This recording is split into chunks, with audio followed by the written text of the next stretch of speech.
Hi guys! Tonight we slip quietly into a world where winter does not politely nip at your cheeks, but clamps down with a seriousness that makes you wonder how anyone kept their fingers. You step outside a thatched cottage just as dusk settles across a medieval village, and the cold is so sharp it feels like it wants to carve a little signature into your bones. You draw in one breath, and it stings your nose. You exhale, and watch a pale cloud drift away like a tiny lost spirit.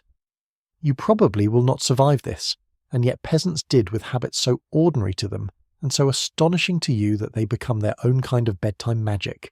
So before you get comfortable, take a moment to like the video and subscribe, but only if you genuinely enjoy what I do here. And if you feel like it, tell me your location and what time it is as you listen. Now dim the lights. You push open the creaking wooden door and slip back inside, feeling the shift from biting outdoor wind to the heavy, smoky stillness of the single room you call home. The night presses on the shutters, and you sense that it is going to be a cold one, the sort that makes even seasoned villagers mutter under their breath.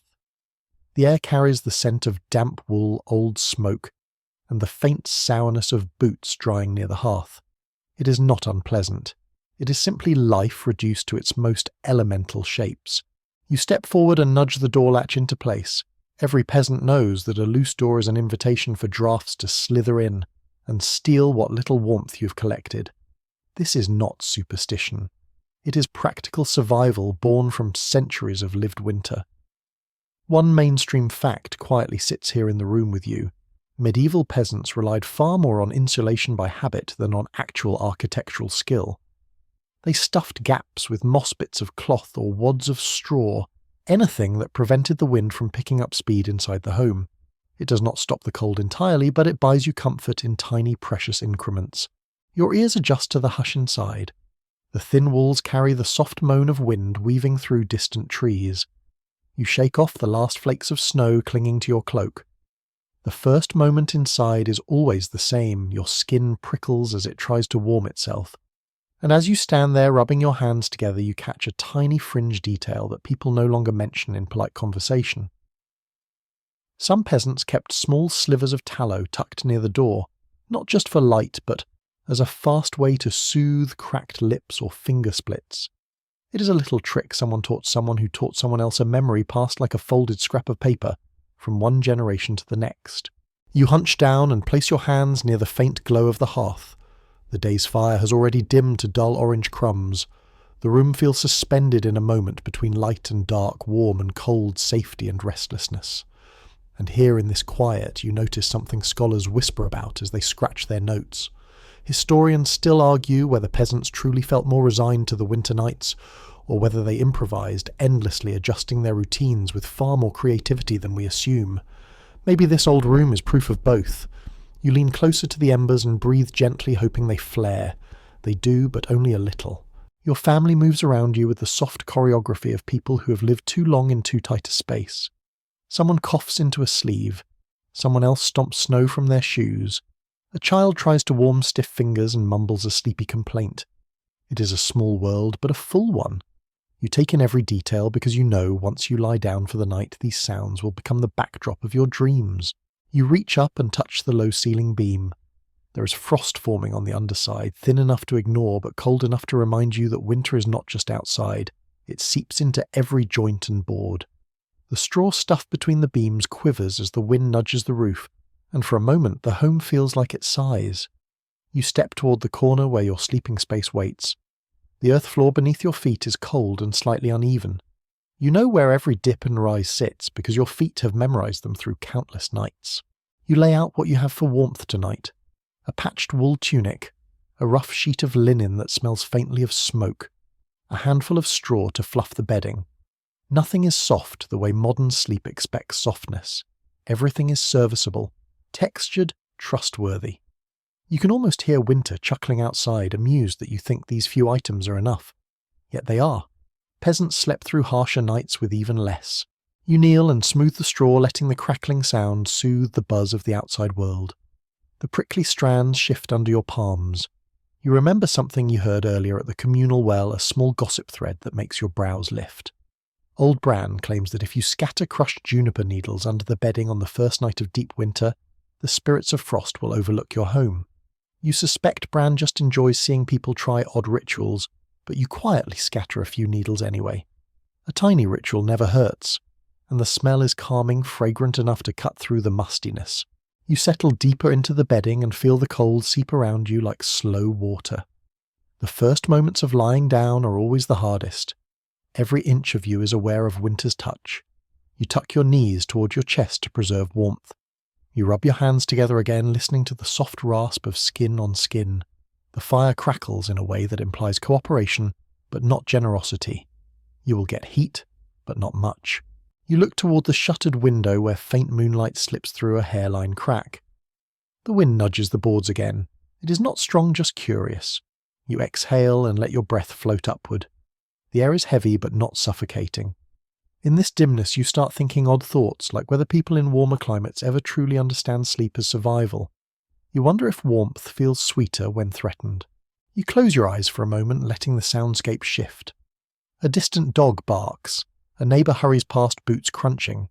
The fire pops sharply, sending a little ember dancing upward. You crack an eye open to check if it landed anywhere dangerous. It did not. You relax. Your thoughts drift naturally toward the rhythm of the household settling in. Everything slows. Everyone slows. Even the wind outside seems to lean into a gentler whisper. You pull the wool tighter around your neck. You breathe in the lingering scent of juniper and smoke. And as your body warms by fractions, you feel the story carrying you into the heart of winter night. Soon you will sleep like they did.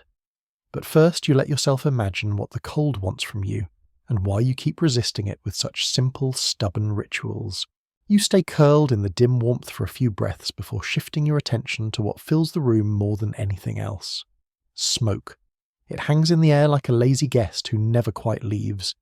You blink through the soft haze and feel the slight sting at the corners of your eyes. A medieval cottage is never truly clear of smoke, and tonight the cold outside makes it even more stubborn.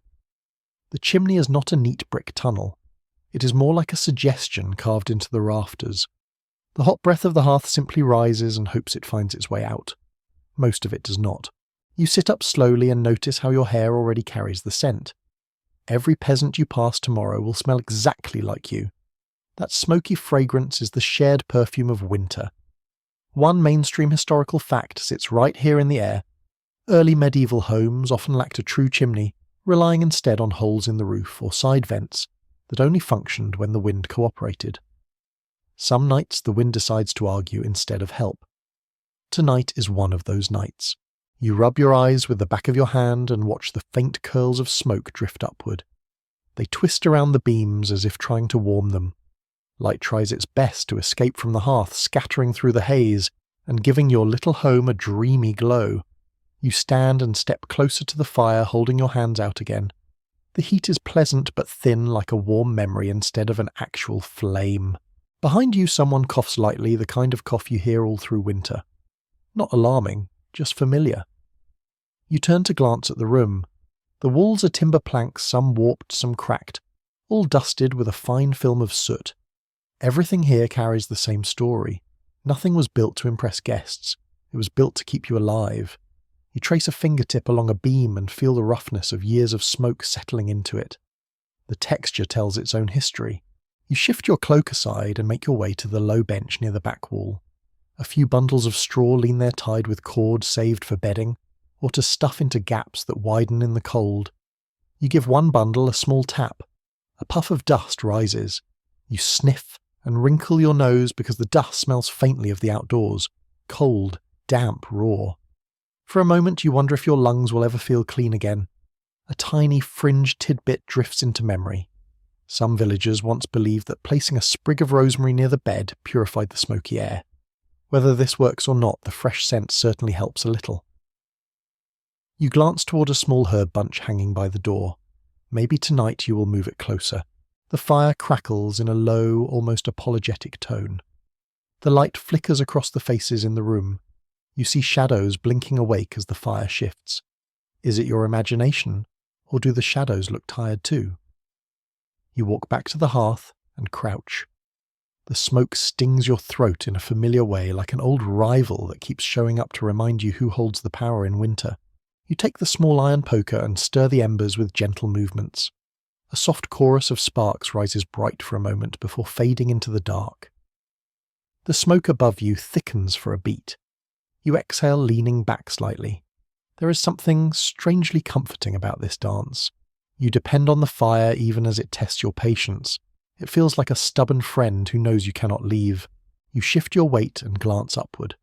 The roof beams form a triangle of dark shapes above. Some smoke leaks through the tiny gaps in the thatch. Some curls downward before it changes its mind and slides sideways. You take a slow breath and relax into the motion. This is not a place designed for perfect sleep. It is a place made for survival, and your body accepts that trade. You let your hand hover over the fire again, and this time you try to imagine how many nights like this your ancestors endured. 100 winters. 1,000. The thought makes you smile softly. Peasants might not have had warm homes, but they had resilience carved into their bones.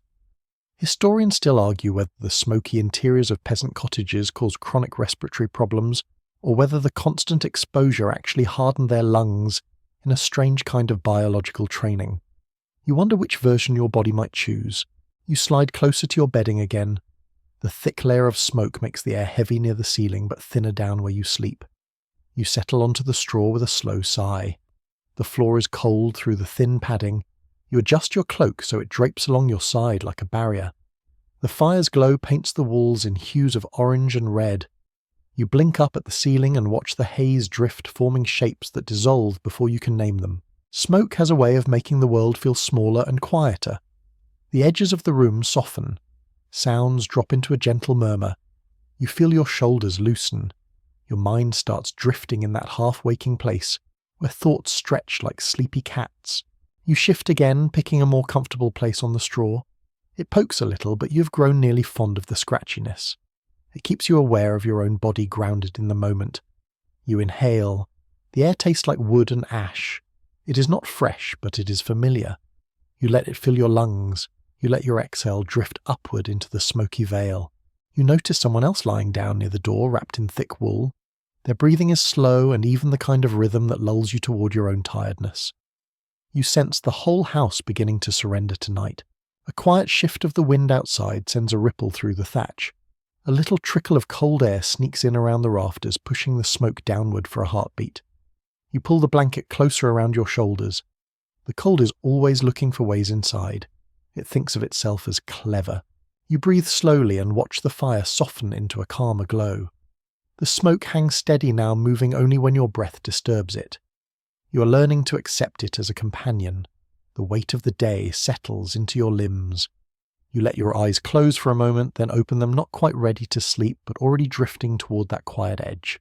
The smoke curls above you like a dim ceiling cloud. You feel the warmth of the fire at your toes and the cold creeping along your back. This balance is the reality of a peasant winter night. Imperfect, smoky, and strangely peaceful once you lean into it. You nestle deeper into the bedding, tug the cloak closer, and listen to the soft crackle of the hearth breathing its slow, smoky lullaby. You shift your weight on the straw, feeling the rough fibres adjust beneath you, and your mind drifts toward the next nightly ritual every medieval peasant knows by heart. Layering, always layering. Not because it is comfortable, but because cold has a talent for slipping through every weakness in fabric and bone. You reach for the pile of clothing you set aside earlier, and already you can sense the temperature deepening into the kind that makes breath feel solid. You pick up your first wool layer, the one with frayed cuffs and small repairs that map the story of your winter survival. As you wrap it around your shoulders, you register something the old village priest once mentioned during a casual fireside talk. One recorded observation from the early household accounts notes that peasants often owned far fewer garments than people imagine today, yet they understood the subtle art of doubling and tripling these pieces in clever combinations. You think about that as you tug the garment close and feel the warmth slowly collect beneath it. You reach for another layer, a patchwork mix of linen and wool. It carries the scent of the hearth mixed with the faint sharpness of cold air from earlier. As you shake it out, a few bits of straw fall to the floor. You smirk quietly. Straw finds its way into everything during winter. You slip the cloth over your head and pull it down around your torso, adjusting the collar until it rests comfortably. The weight of the fabric feels reassuring, like a shield made of small, stubborn threads. As you tuck in the loose ends, your mind flicks to a peculiar memory someone shared at the last market gathering. According to a wandering tinker who claimed to tour countless villages each year, some households used old scraps of felt or even flattened bits of rabbit fur to plug the necklines and sleeves of winter clothes. It is an odd picture, and you chuckle under your breath imagining an entire family rustling as they move stuffed with improvised insulation. You keep working through the layers with quiet determination. Each piece of clothing is not just fabric. It is time, it is habit, it is protection. You smooth the fabric along your sides and let your breath warm the inside of your collar. The room's chill still nestles close, but it no longer bites quite as sharply. The fire behind you pops, throwing a brief cascade of a light across the floor. Someone by the wall pulls a blanket tighter and sighs deeply, a sound you recognize as the universal signal of a body giving up the day. You follow their example, settling onto your bedding again. The layers make you feel slightly bulky, but in the best way. Wrapped, padded, secure. As you adjust your position, you notice how the cold sneaks between your ankles. You pull your feet closer, curling inward. Winter rewards compact shapes more than stretched limbs. You breathe out slowly and let the sound fade into the smoky room. Your fingers drift along the fabric that covers you, tracing worn seams. You can feel the hours of handiwork in those stitches. Someone sat with dim light and tired eyes, making every thread count. You shift again and let your hands rest against your chest. Your thoughts linger on what scholars sometimes note when studying rural life from this era. There is a lingering question among researchers about whether peasants layered out of simple instinct, or whether this practice formed a more structured nightly routine passed deliberately from elders to children. The evidence is thin, and so the debate lingers in dusty manuscripts. You imagine future historians arguing over the way you're dressing right now, and you smile faintly at the idea. A cold draft brushes your cheek, reminding you that no matter how many layers you wear, the environment is always looking for an advantage. You hunch your shoulders slightly to keep the warmth trapped. The flicker of the fire draws your gaze. You watch its glow dance across the uneven walls, turning the room into a living lantern. Shadows stretch long, then fade, then stretch again. Everything feels fluid and sleepy. You reach for one final fabric scrap, a small square of wool, and tuck it gently around your neck. That small addition changes everything. Warmth settles in like a guest invited to stay the night. You inhale deeply, letting the layered warmth cradle your ribs. The clothing presses lightly on your skin, firm enough to feel real soft enough to soothe you as you begin to relax. You take a moment to stretch your fingers, pushing them toward the fire until they tingle. Then you tuck them back under the layers, letting them rest against your stomach. The contrast between heat and chill leaves a small pleasant buzz. You feel yourself slowly grounding into the night. In the quiet, you recall a curious detail from earlier in the week. During a communal chore at the frozen stream, an older woman shared that when winters were especially brutal, some families dried nettles and wove the fibres into underlayers for extra warmth. It sounded improbable at first, but the texture of dried nettle fibres when treated properly can be surprisingly soft. The idea lingers in your mind with a soft, earthy charm. You close your eyes, leaning into the layered warmth now hugging your body. The fire crackles behind you, and the smoky air forms a gentle curtain over your senses. You shift your head slightly, finding the sweet spot where the cold cannot sneak in. Your breathing slows into a calm rhythm, and every layer of fabric becomes part of the quiet effort to keep you safe through the long, freezing dark. Your thoughts drift lazily from one image to another. A snow-covered field under starlight, a doorway rimed with frost, the familiar weight of wool against your skin. You listen to the distant wind humming against the thatch, a soft vibration that seems to pass through the walls and into your bones. Despite the cold, you feel held, wrapped in your own small defences. You open your eyes again just long enough to study the glow of the fire as it rests in its low cradle of embers. You feel your clothing warming bit by bit, gathering heat from your own body and keeping it close. The layers are not luxurious, but they are loyal. You nestle deeper into the bedding, still listening to the faint murmurs of the room. Everything slows, everything softens. Wrapped in warmth you created from nothing more than wool linen and patience, you begin to settle into the kind of sleep that feels earned through quiet ritual. You feel the layers hugging close to your body, holding in every scrap of heat, but your attention keeps drifting toward the quiet flicker at the center of the room. The hearth, your lifeline, your rival, your unpredictable companion through every winter night. You shift your shoulders, sit up slightly, and let your gaze settle on the faint glow that pulses like a tired heartbeat in the small stone enclosure. The fire is low now, not dead, just resting. A few glowing coals blink lazily the way an old friend might open an eye to check if you are still there. You scoot closer, letting the warmth brush your chilled feet. It is not enough to chase the cold from the room, but it is enough to remind you that winter cannot claim everything. As you lean forward, you remember something mentioned in a dusty lecture years ago. One well-attested detail found in manorial records explains that peasant families relied heavily on the hearth, not only for heating, but also for regulating their routines, since its dwindling light marked time almost as clearly as the rising sun. You think about that now. The fire is telling you it is time to settle for the night to guard what light you have left, and hope it lasts until dawn. You reach for a small stick resting near the stone base of the hearth, and give the embers a gentle nudge. A soft glow swells, then retreats. Sparks flit upward in tiny bursts, bright and brief, like fireflies caught in a winter dream. The smoke thickens for a heartbeat, and you lean back, closing your eyes against the sting. Breathing through smoke is a skill every villager learns young. It is not comfortable, but it is familiar, almost comforting in its stubbornness. You pull the cloak tighter, then rub your hands together until the friction warms your palms. The fire crackles as though responding to your movement. It is a tender sound, small and reassuring. You think of it as a nighttime companion that tries its best, even when it cannot perform miracles. Your mind drifts to a detail you overheard in the spinning shed last week.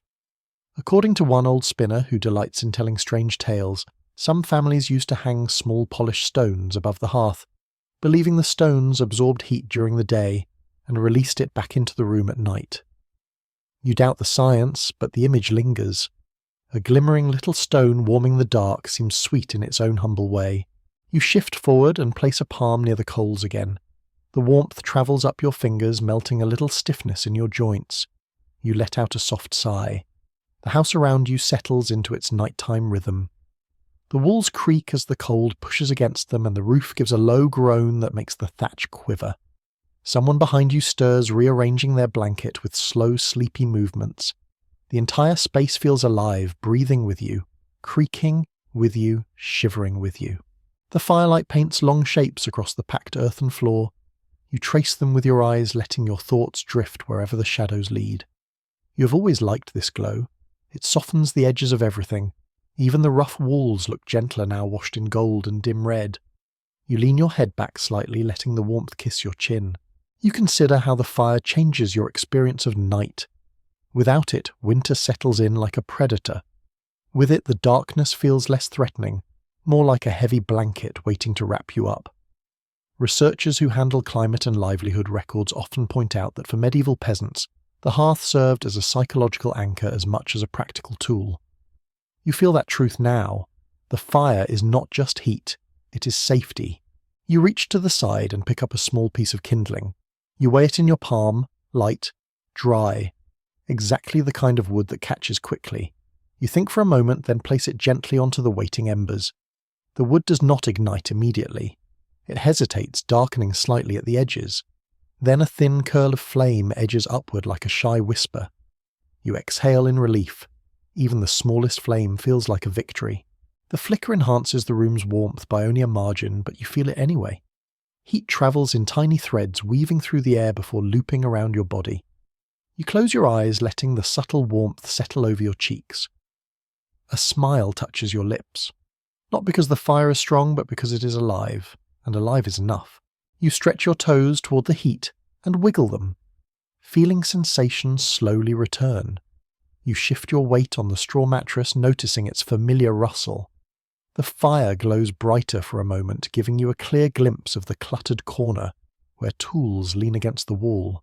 Everything here depends on the fire. Food, water, comfort, rest. Without it, you would be little more than a shivering body wrapped in too much cloth. You take a slow breath and study the smoke curling into the upper beams. It moves with a strange elegance, a drifting ribbon that coils and uncoils as though dreaming. Your mind travels again to an academic conversation you once overheard at the market tavern. A lingering disagreement among archival specialists focuses on how often peasants kept the fire burning overnight and whether families trusted embers alone or assigned a specific person to monitor the flames through the darkest hours. The thought sticks with you. You picture some long-ago villager sitting where you sit now, poking the coals, whispering a soft complaint, then wrapping themselves back in wool. The fire snaps sharply and a small spark leaps to the edge of the hearth. You flinch slightly, then lean forward to nudge it back with the poker. You watch it dissolve into the coals, joining the others in their quiet glow. You grin softly and shake your head. Even sleepy fires have attitude.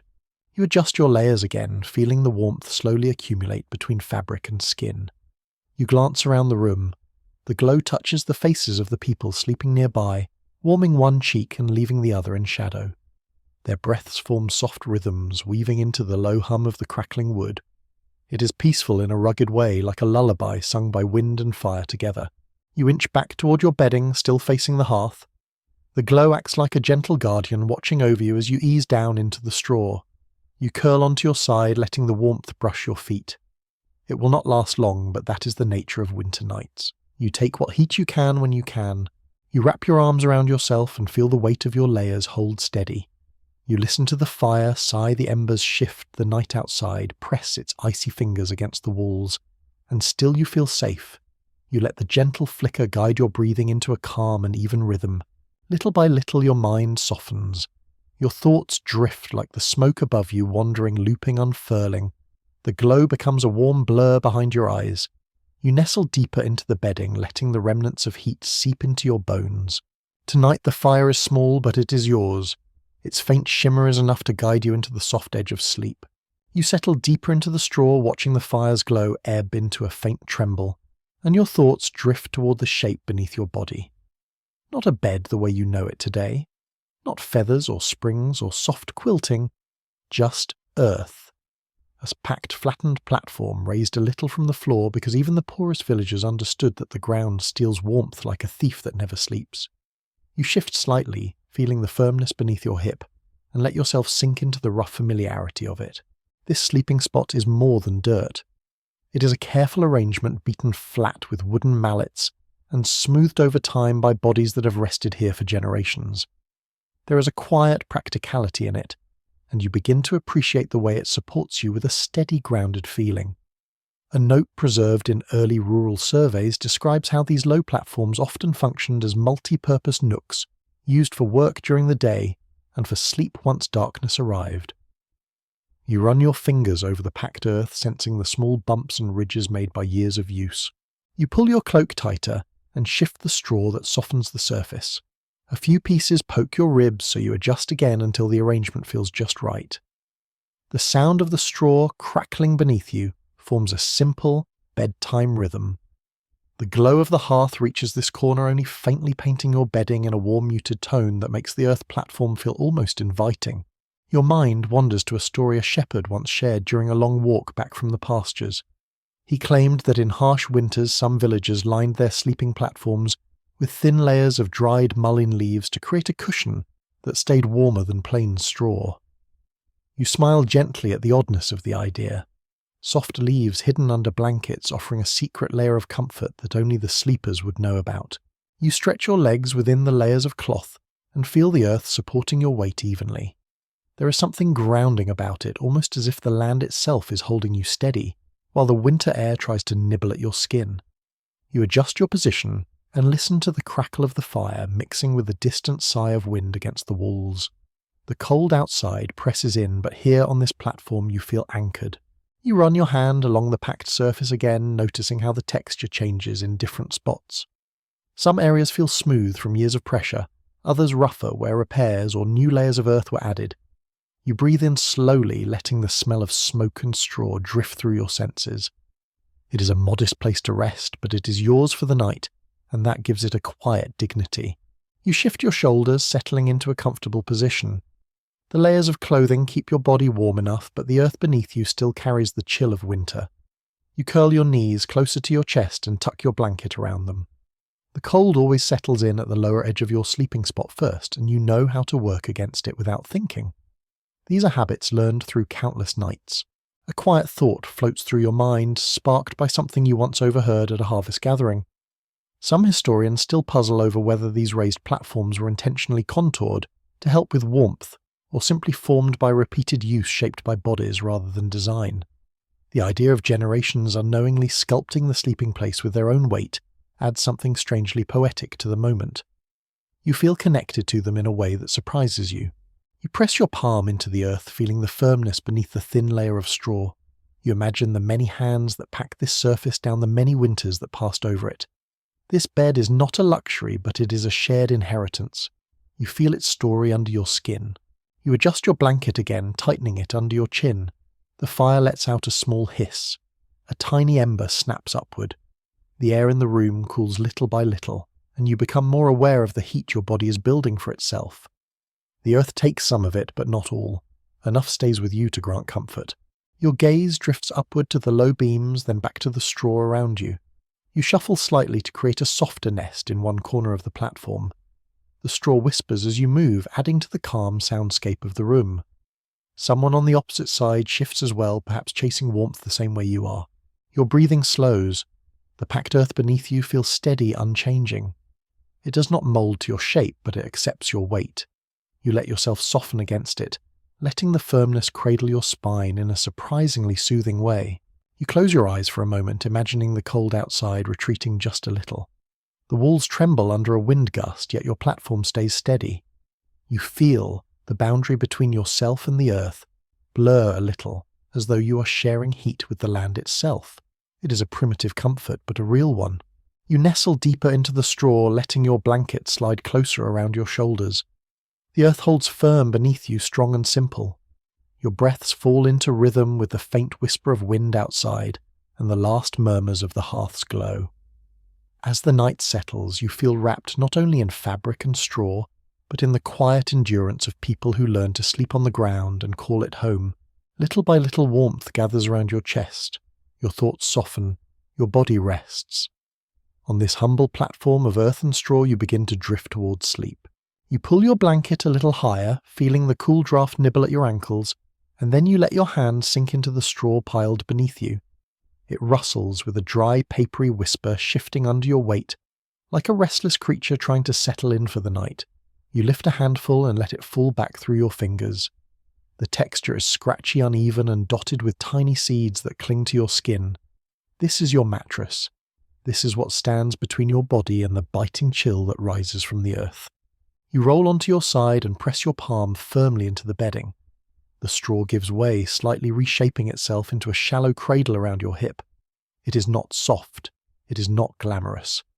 But there is something undeniably comforting about its simple honesty. One common finding in surviving rural inventories notes that straw bedding was replaced several times a year in households that could afford to do so, especially after the damp seasons when mold threatened to settle in. You shift a little, appreciating the dryness of your own bedding tonight. It means the family prepared well before winter tightened its grip.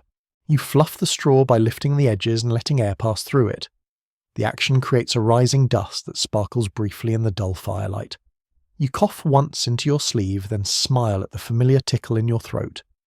This ritual of fluffing may not seem like much, but every villager knows it can mean the difference between a tolerable night and one filled with small, stubborn aches in the morning. As you adjust the bedding, you remember a curious detail you once heard from a travelling herbalist who stopped in the village. She claimed that some families tucked dried peppermint stems inside their straw mattresses to discourage insects and give off a faint, soothing scent that mingled with the smoke of the hearth. It sounds almost luxurious by your standards, and you wonder briefly what peppermint-scented bedding might feel like on such a cold night. Your own straw carries the more familiar smell of grain fields and winter barns. It is not refreshing, but it is home. You stretch out your legs again, testing the bedding beneath your calves. The straw is prickly in some places, softer in others, a patchwork of textures that shifts with every movement.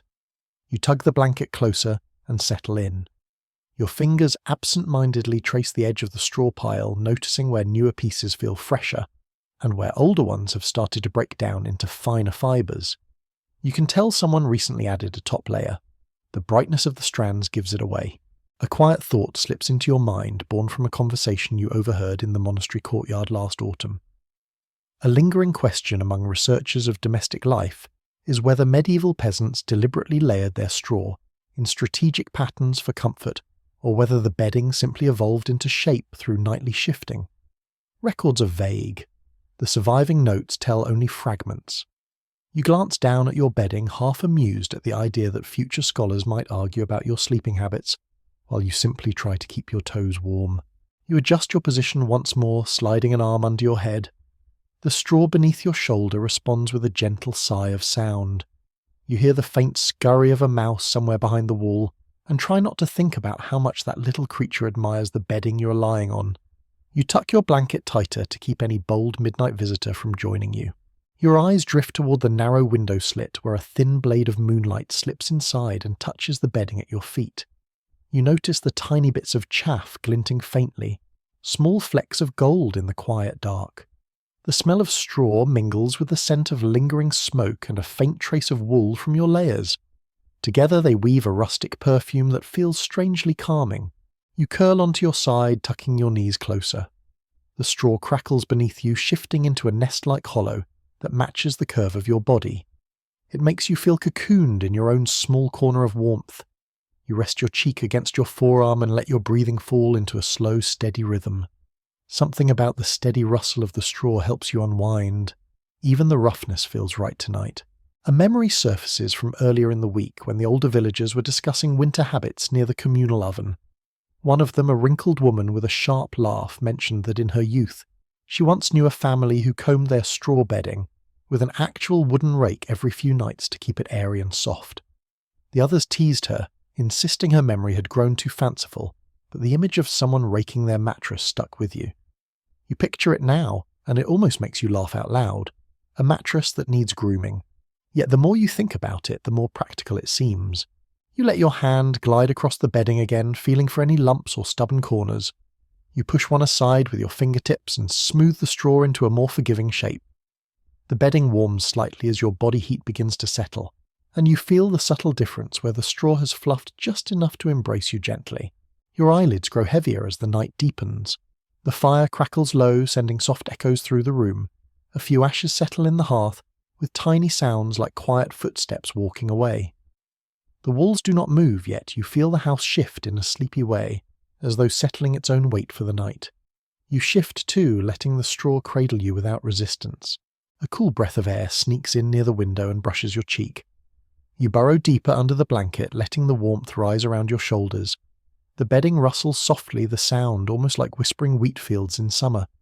You close your eyes and imagine the fields swaying under sunlight, the wind warm and full of life. It comforts you more than you expect. You let your thoughts drift through these quiet sensations. The straw beneath you, the warmth of your layers, the slow exhale of the fire, the gentle vibration of winter wind against the walls. Everything blends into a soft rhythm that carries you forward into the night. Your breathing deepens, your muscles loosen. The straw holds your weight with surprising steadiness. As sleep begins to reach for you, you feel a small gratitude for this humble bedding, these dry stalks gathered from the fields. They may be simple, but they make the difference between shivering through the night and drifting into rest. The straw rustles once more as you settle into the most comfortable position you can find. You let your thoughts fall quiet. The room fades, and in the soft cradle of your winter mattress, you begin to drift towards sleep. You lie still for a long moment, feeling the warmth slowly settle into your layered clothing and the straw beneath your body. Then, almost without thinking, you become aware of a familiar rhythm that shapes every winter night in these cottages. Sleep does not arrive all at once. It comes in two long waves. A first rest, then waking, then a second descent into dreams. You shift your legs slightly, adjusting the blanket around your shoulders, and take in the quiet room with a new sense of expectation. You know the pattern well, even if no one ever taught it to you outright. Your breathing evens out as you settle deeper into your bedding. The fire murmurs in its low cradle of embers. Someone across the room emits a soft snore followed by an involuntary grunt. You smile lazily. This is the start of the first sleep, the gentle slide into darkness that all villagers recognize. A detail mentioned in old medical treatises notes that interrupted sleep was considered natural, even healthy, and many households treated the waking period between the two phases as a quiet window for reflection or prayer.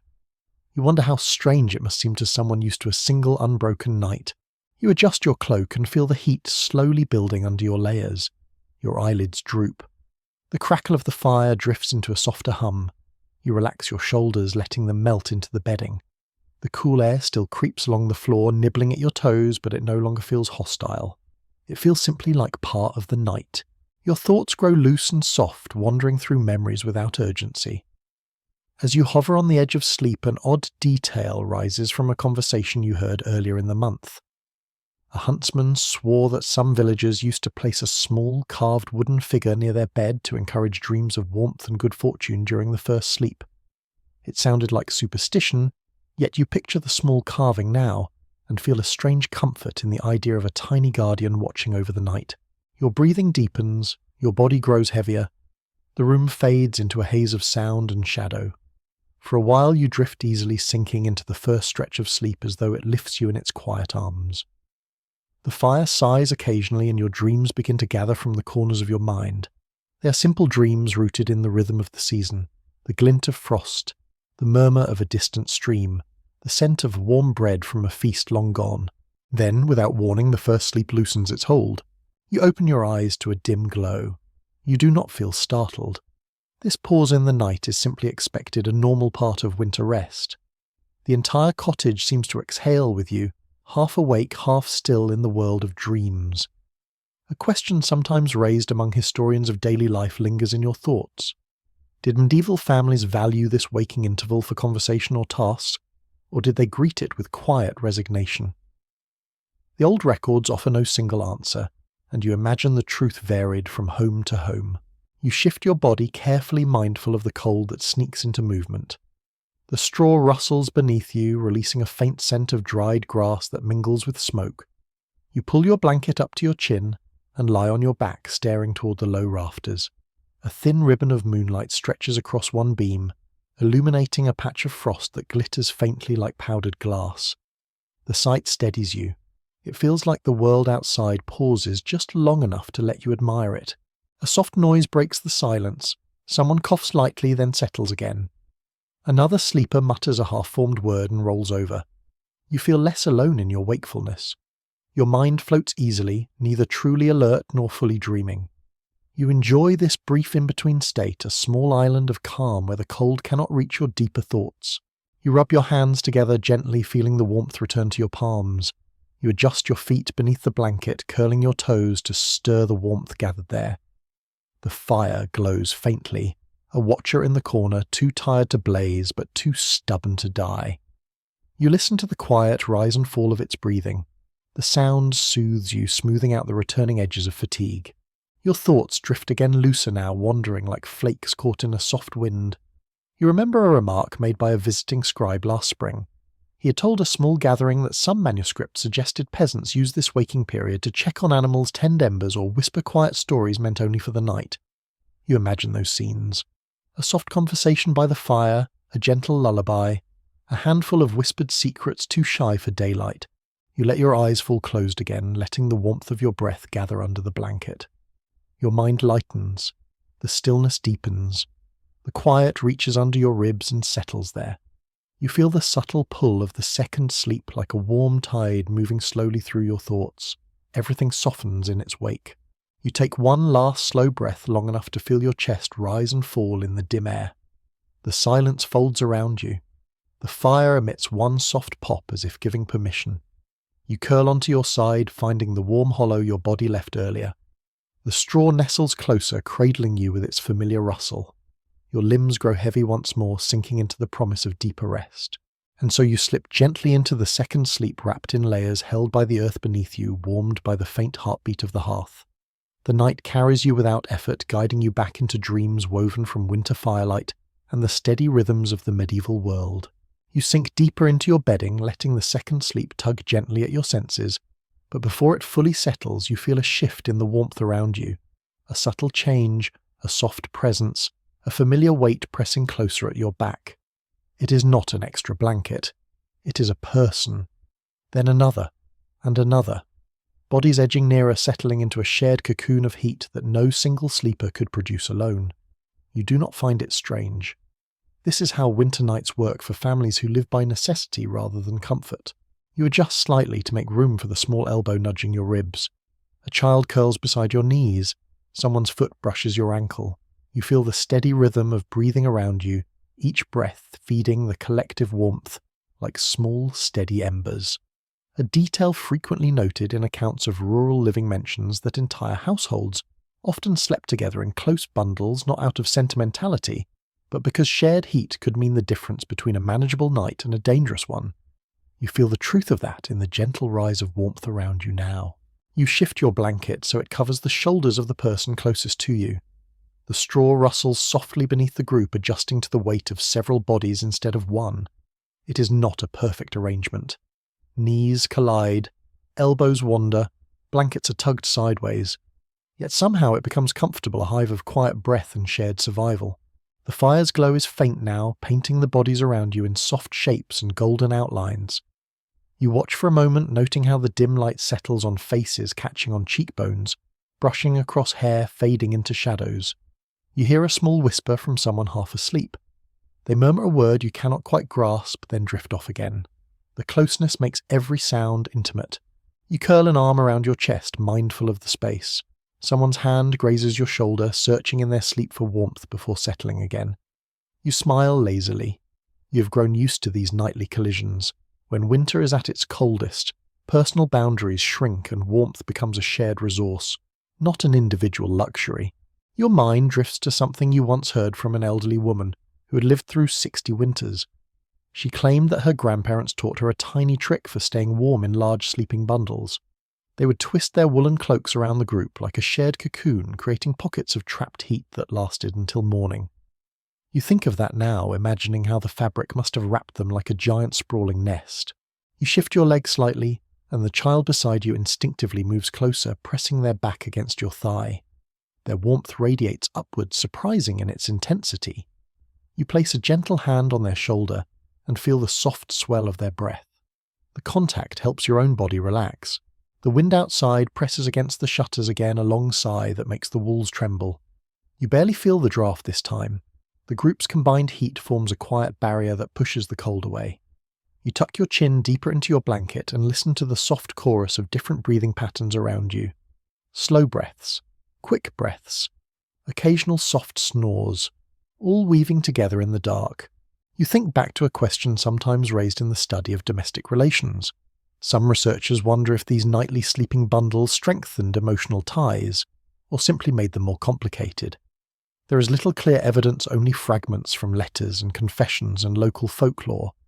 You imagine the truth lies somewhere in between. Closeness breeds warmth, but also friction. Yet on nights like this, everyone seems grateful for the nearness, even if no one says it aloud. You tilt your head slightly and feel a soft puff of air from the person breathing just behind you. Their presence is steady, anchoring you gently. You close your eyes and allow the rhythm to lull you. The warmth builds slowly like a tide rising around your ribs. Your fingers relax, your shoulders soften. The anxiety of the cold night eases. The straw shifts again as the group settles. Someone turns over, tugging the blanket with them. You feel a tiny invasion of cold air along your side, but quickly cover it with your cloak. Warmth fills the space again in a few breaths. The way your bodies naturally adjust to each other feels instinctive, almost choreographed without intention. You hear a faint giggle from the child, perhaps caught in a dream. You smile into the darkness. The presence of others comforts you in a way solitary sleep never could during winter. You feel sheltered, surrounded, part of a small living cluster of warmth, bound together by necessity and the gentle intention to protect each other through the coldest hours. You breathe deeply. The blend of warmth wool and lingering smoke wraps you in a slow calm. The fire barely glows now, but it does not matter. The bodies around you produce enough heat to make the night livable. You think briefly of summer nights when sleeping apart is possible, even pleasant, but winter steals that choice. Winter turns humans into small constellations of shared heat. A soft snore erupts near your ear, startling you for a moment before fading into the background. You chuckle silently into your blanket, then relax again. Your body nestles deeper among the others. The straw moulds around your combined shapes, giving way, where necessary, supporting where needed. Your eyelids grow heavy, and the world narrows into a quiet warmth. The breathing around you forms a soft lullaby. You let the comfort seep into your bones, melting the last pockets of cold that cling to your skin. You feel yourself drawing closer to the border of sleep, Wrapped in a pile of Lim's blankets and shared breath, you surrender to the warmth of the group. The night holds you gently, and the second sleep begins to pull you into its soft, glowing depths. You rest in the tangled warmth of shared bodies for a while, your breathing slow, and even when another kind of comfort begins to seep into your awareness. Heat. Not human heat this time, a different kind altogether. A steady, gentle warmth radiating from the far side of the cottage wall. You shift slightly one hand, brushing the floor, and feel it again. A faint pulse of heat drifting through timber and packed clay. You know exactly where it comes from. The stable stands on the other side. You breathe in through your nose, catching the faint scent of animals drifting through the wall. Hay, dried dung, warm fur mingling with winter air. Not unpleasant at night, just familiar. A detail preserved in early farmstead descriptions notes that many medieval cottages were built directly against small byres, so that the heat from livestock would seep into living spaces during winter. You feel that truth settling into your bones now. The animals do not know they're helping you sleep, yet their warmth is as reliable as the fire you tend inside. You shift your body closer to the wall without disturbing the sleepers around you. The warmth is subtle, gentle, a slow, lingering glow that feels more dependable than the fading embers in the hearth. You close your eyes and imagine the cows lying down for the night, their bodies vast reservoirs of heat, their breath rising in slow clouds in the dark stable. The sound of hooves shifting softly through straw is faint but steady. It comforts you almost as much as the human warmth at your back. Someone beside you moves, pulling the blanket over both of you. The straw rustles, a small foot presses against your calf. You keep your eyes closed, letting the warmth from the animals seep through the wall and wrap itself around your shoulders like a protective hand. You think briefly of a strange tip passed along by an elderly cart driver once. He claimed that in especially brutal winters some families even slept directly above the stable on makeshift lofts, letting the animals' combined heat rise and envelop them. You picture yourself curled above a slumbering cow, and although the idea seems odd, you can see the logic. Warmth is warmth, wherever it comes from. A soft rhythm of shifting weight carries through the wall. The animals are resettling, probably nudging hay with their snouts, or stomping one hoof in a slow, sleepy gesture. The vibrations travel into the wooden frame of your cottage, faint enough to blend with your own heartbeat. You find yourself sinking with it, your breaths lengthening until everything feels like one gentle rhythm. You curl your fingers along the floor, letting the clay absorb your body heat while returning a little warmth from the stable. There is something grounding about knowing the animals are there. Creatures who do not complain about the cold, who simply breathe and eat and rest, trusting the night to pass. A calmness spreads through you. Winter feels less threatening, with a silent herd standing guard on the other side of the wall. You adjust your legs beneath the blanket, making sure the draft cannot reach you. The room is quiet, except for the occasional rustle of straw and the distant hum of the animals. The fire is nearly out now. Only a few faint red coals glow in the hearth, too tired to give more than a whisper of warmth. But that does not trouble you. The wall at your side feels like a large living furnace, steady and patient, warming the night without flickering. A thought drifts through your mind, sparked by something you once heard at the harvest feast. A lingering question among those who study early agricultural life is whether peasants intentionally planned their living arrangements to capture livestock heat, or whether the layouts merely evolved out of necessity and limited space. You imagine a cluster of homes built close to animals because there was nowhere else to put them, and the coincidence slowly turning into a winter advantage. Perhaps the truth lies somewhere between design and practicality. Your breathing deepens as the warmth spreads through your limbs. You picture the animals again, their quiet presence just beyond the wall. A cow sighs heavily, and the sound reaches you in a soft vibration. You smile faintly. Even half asleep, they seem to say everything is fine. The night is still long, but it is manageable. You shift onto your back and study the ceiling. Smoke stains darken the beams. A few pieces of straw cling to the rafters, probably flung upward during the day's chores. The faint light from the dying fire outlines the shapes overhead, giving the room a soft, dreamlike haze. You let your thoughts float with the shadows, feeling your eyes grow heavier. Someone beside you whispers a sleepy complaint, then settles again, their forehead resting lightly against your shoulder. The combined warmth of the sleepers and the gentle heat from the stable begins to create a small pocket of comfort, that feels almost luxurious compared to the harsh cold outside. You exhale and feel your chest relax fully. Your body has everything it needs to surrender to sleep now. Warmth, shelter, company. Steady breaths, rising and falling all around you. The wall beside you emits a faint creak as one of the animals shifts its weight. You imagine it turning in the straw, flicking its tail once before settling again. The closeness feels almost like a lullaby. A large creature breathing in the dark, offering warmth without ever knowing it. You nestle deeper into the bedding and pull the blanket over your ear. The presence of your family around you feels reassuring. You feel the heat of their bodies blending with the warmth from the stable until the air around you becomes a small refuge against the winter night. The room grows softer, quieter. You hear only slow breaths and the faintest rustle of straw on both sides of the wall. Your eyelids droop. Your limbs grow heavy. The warmth wraps around you, soothing every cold ache that clung to your bones earlier. You let your thoughts drift aimlessly through memories of fields, animals, and daytime chores. They stretch out like ribbons in your mind, then dissolve into soft shapes you can no longer name.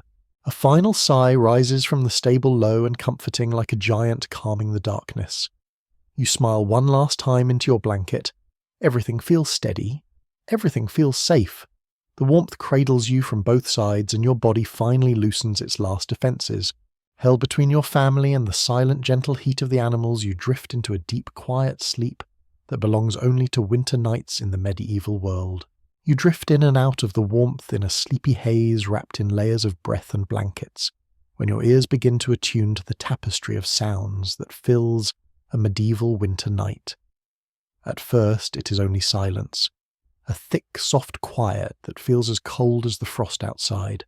Then the quiet begins to ripple, revealing small noises that rise gently into your awareness. Every cottage breathes in its own way, and tonight yours seems full of murmurs waiting to be heard. You blink slowly in the dim glow of the nearly spent embers. The fire emits a faint crackle so soft it feels like it belongs to your dreams. The bodies around you shift with sleepy unease. Someone exhales through their nose, making a small fluttering sound. Another sleeper releases a low hum, perhaps speaking to someone in a dream. You smile into the darkness, feeling the edges of waking curiosity tug at you. Your focus drifts upward to the low rafters, where a faint scratching makes you lift your eyebrows. A tiny creature, perhaps a mouse or a small bird seeking shelter from the cold, is exploring the roof.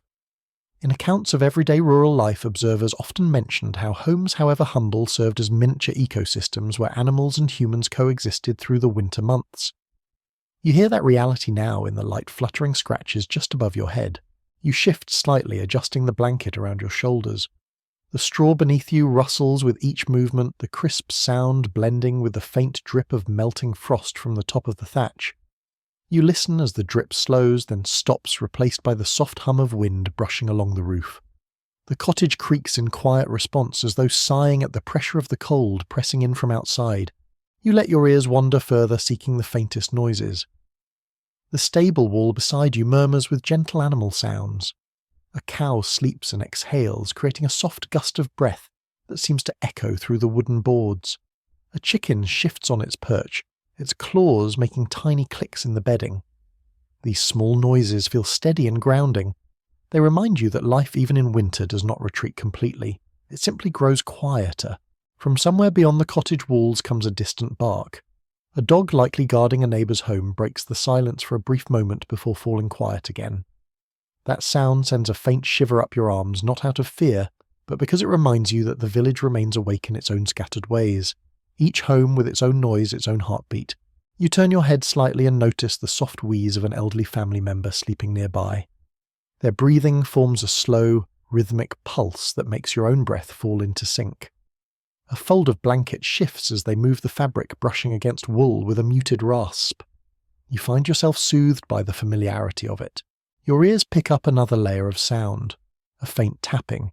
You tilt your head, listening more closely. After a few moments, you realize it is the shutter bumping softly in the wind. The latch holds, but the wood flexes with the cold, creating a gentle, irregular pattern. You feel a small comfort in the repetition, like a slow, sleepy drum marking time through the night.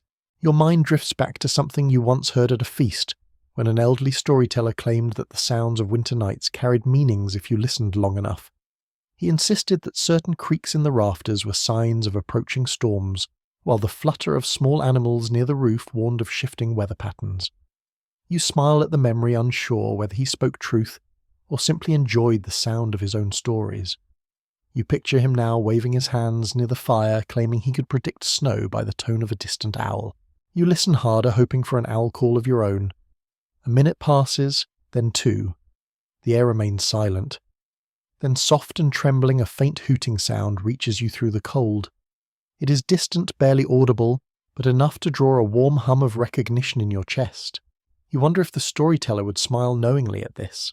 A question occasionally raised in the study of rural soundscapes crosses your thoughts. Some researchers try to understand how families navigated sleep when homes were full of noise from both inside and outside. Were these sounds comforting or distracting? Did people grow accustomed to them? Or did they interpret each one as a sign from the world beyond the village? As you lie here listening to the layers of quiet noise, you sense that the truth is a blend of both. Some sounds soothe, some warn, most simply exist. You tighten your blanket against your chest as the wind hums again outside. It sounds like a long, tired breath sliding across the frozen fields. You imagine it carrying snowflakes and dust brushing against fences and cottages as it moves. The wind is a singer, and tonight its voice is gentle. A sleeper near your shoulder mumbles something indistinct, perhaps a fragment of a family name or a line from a dream. You feel the warmth of their breath against your arm. Someone farther away shifts heavily, causing the straw to shift in a slow wave beneath the group. A sleepy cough follows low and brief. You take a slow breath, letting the noise wash over you. Every small sound becomes a note in a quiet winter song. You listen to the hiss of your own inhalation, then the slow warmth of your exhale filling the small space beneath your blanket. Your heartbeat joins the rhythm, steady and calm. Your mind wanders again, gently tethered to the sounds around you. A faint patter on the thatch makes you open your eyes. It is not rain. It is frost loosening and sliding down the roof in tiny crystals. The sound is soft, like distant footsteps across delicate ground. You let it soothe you, imagining the frost melting under the faint warmth of your home. You close your eyes fully now, letting the tapestry of nighttime sounds anchor you. The crackle of dying embers, the rustle of straw, the whisper of wind, the sigh of animals through the wall, the shifting bodies of sleepers. This is the orchestra of winter nights, one that has played for centuries, wrapping its listeners in a soft, protective hush. Your breath deepens. The sounds grow distant. The warmth settles around your body like a cocoon, and as your awareness softens, you find yourself drifting into sleep once more, carried on the quiet music of a medieval night. You lie quietly, letting the soft layers of sound fade into the background, when your thoughts drift towards something every medieval villager understands on a bone-deep level. Remedies, little tricks, homemade comforts that help you push through the coldest nights. As the room settles into its midnight stillness, you shift your weight and reach for the small cloth pouch tucked beside your bedding. It holds dried herbs gathered long before winter arrived. You loosen the string and inhale the faint, earthy fragrance that rises from within. The scent is gentle but familiar, a whisper of summer captured in brittle leaves. You crush a pinch between your fingers and breathe in again, letting the fragrance warm your senses. According to notes preserved in old household manuals, peasants often relied on simple plant remedies to soothe their winter discomfort, especially when sleep felt elusive. The herbs were not magic, but their scents calmed the mind. You feel that calm beginning to spread through you now. You close the pouch and tuck it back under your blanket. The warmth of your fingers lingers on the wool as you settle again. A soft breeze dances under the door and you shiver, pulling the blanket higher. The cold reaches for you, but the small ritual of the herbs has created a thin shield of comfort around your mind. Your thoughts drift to the memory of a peculiar conversation at the autumn market. A cheerful brewer claimed that some villagers swore by a cup of gently warmed ale before bed, believing it made sleep heavier and dreams sweeter. You had laughed at his enthusiasm, but tonight you imagine the taste of that warm drink and feel a tiny spark of longing. Sometimes warmth comes from the simplest places. You lie back and let your gaze wander across the shadowed room. The embers glow faintly like sleepy eyes peeking through the dark. You listen to the breathing around you, steady, rhythmic. Human warmth mingles with the fading scent of herbs. Your senses begin to relax. You stretch your toes beneath the blanket and feel the cold air waiting just outside the layers. Nights like this always bring out the little tricks families pass from one generation to the next. You recall something a plump baker once told you while trading bread for flax. She insisted that rubbing a small dab of warm tallow on the soles of your feet before sleep helped trap heat in the body. You had not believed her then, yet you think of it now with new appreciation. These small rituals make winter bearable. You rub your hands together beneath the covers, allowing friction and fabric to build a gentle heat across your palms. The warmth spreads through your fingers, loosening the stiffness that winter likes to settle into joints. Someone beside you shifts and mumbles, drawing your attention back to the quiet room. You watch as their breathing calms again, the faint movement of their chest rising and falling beneath the blanket. A slow thought drifts through your mind, sparked by comments made in a weather-beaten manuscript read aloud by a travelling monk. A lingering point of curiosity for researchers is how much these small winter remedies truly helped peasants sleep, or whether belief in them did most of the work. The written evidence is thin. You imagine some future scholar squinting at the faint ink of a forgotten notebook and wondering if peasants really fell asleep more easily after sniffing thyme or sipping warm ale. You smile faintly, feeling the warmth of your herb pouch beside you. Maybe both body and belief work together.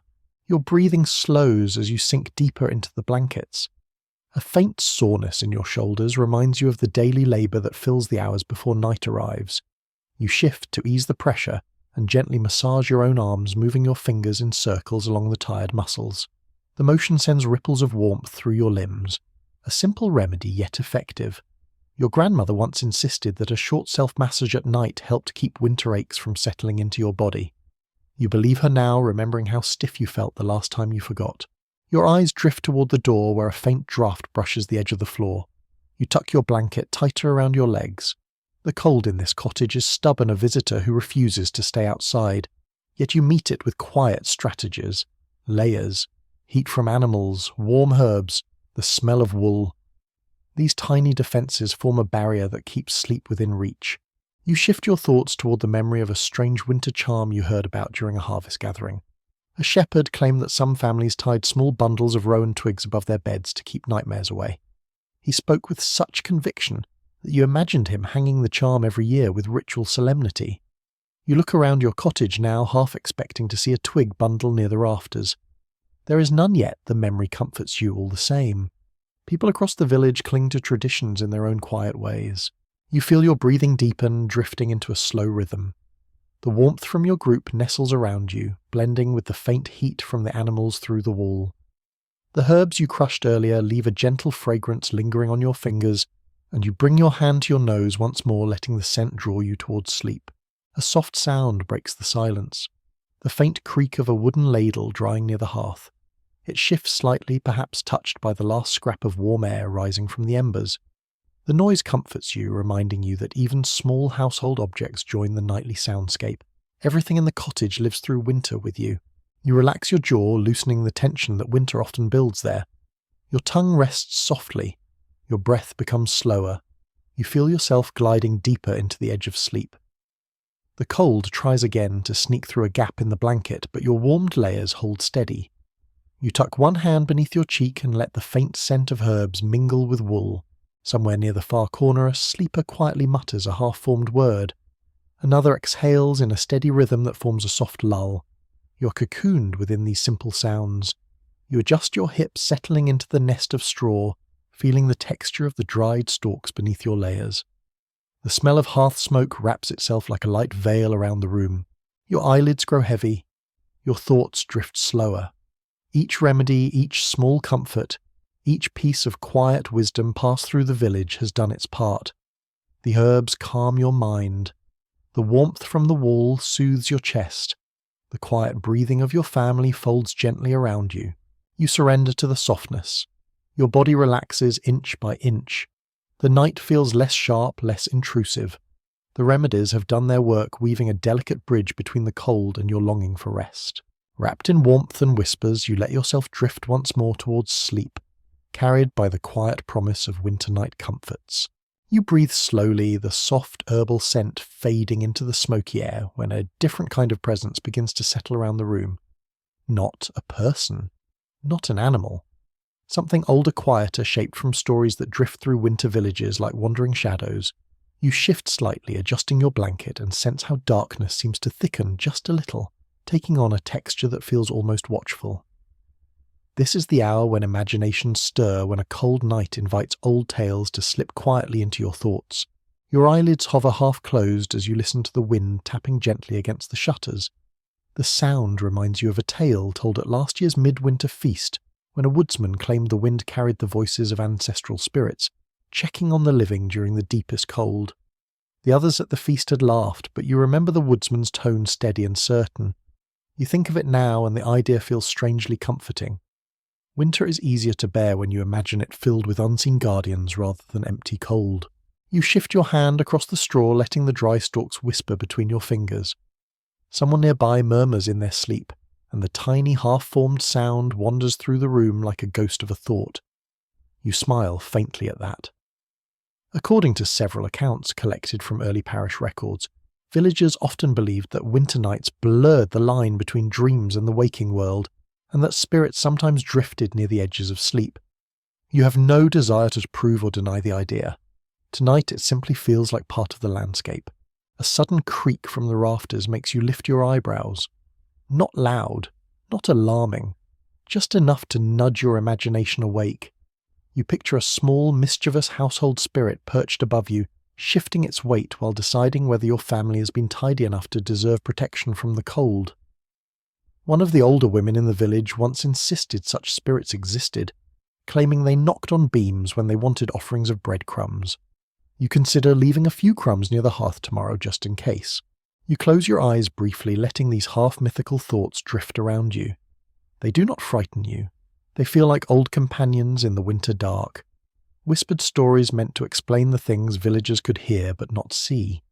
You inhale deeply, the warmth of your breath rising in the cold air like a small cloud.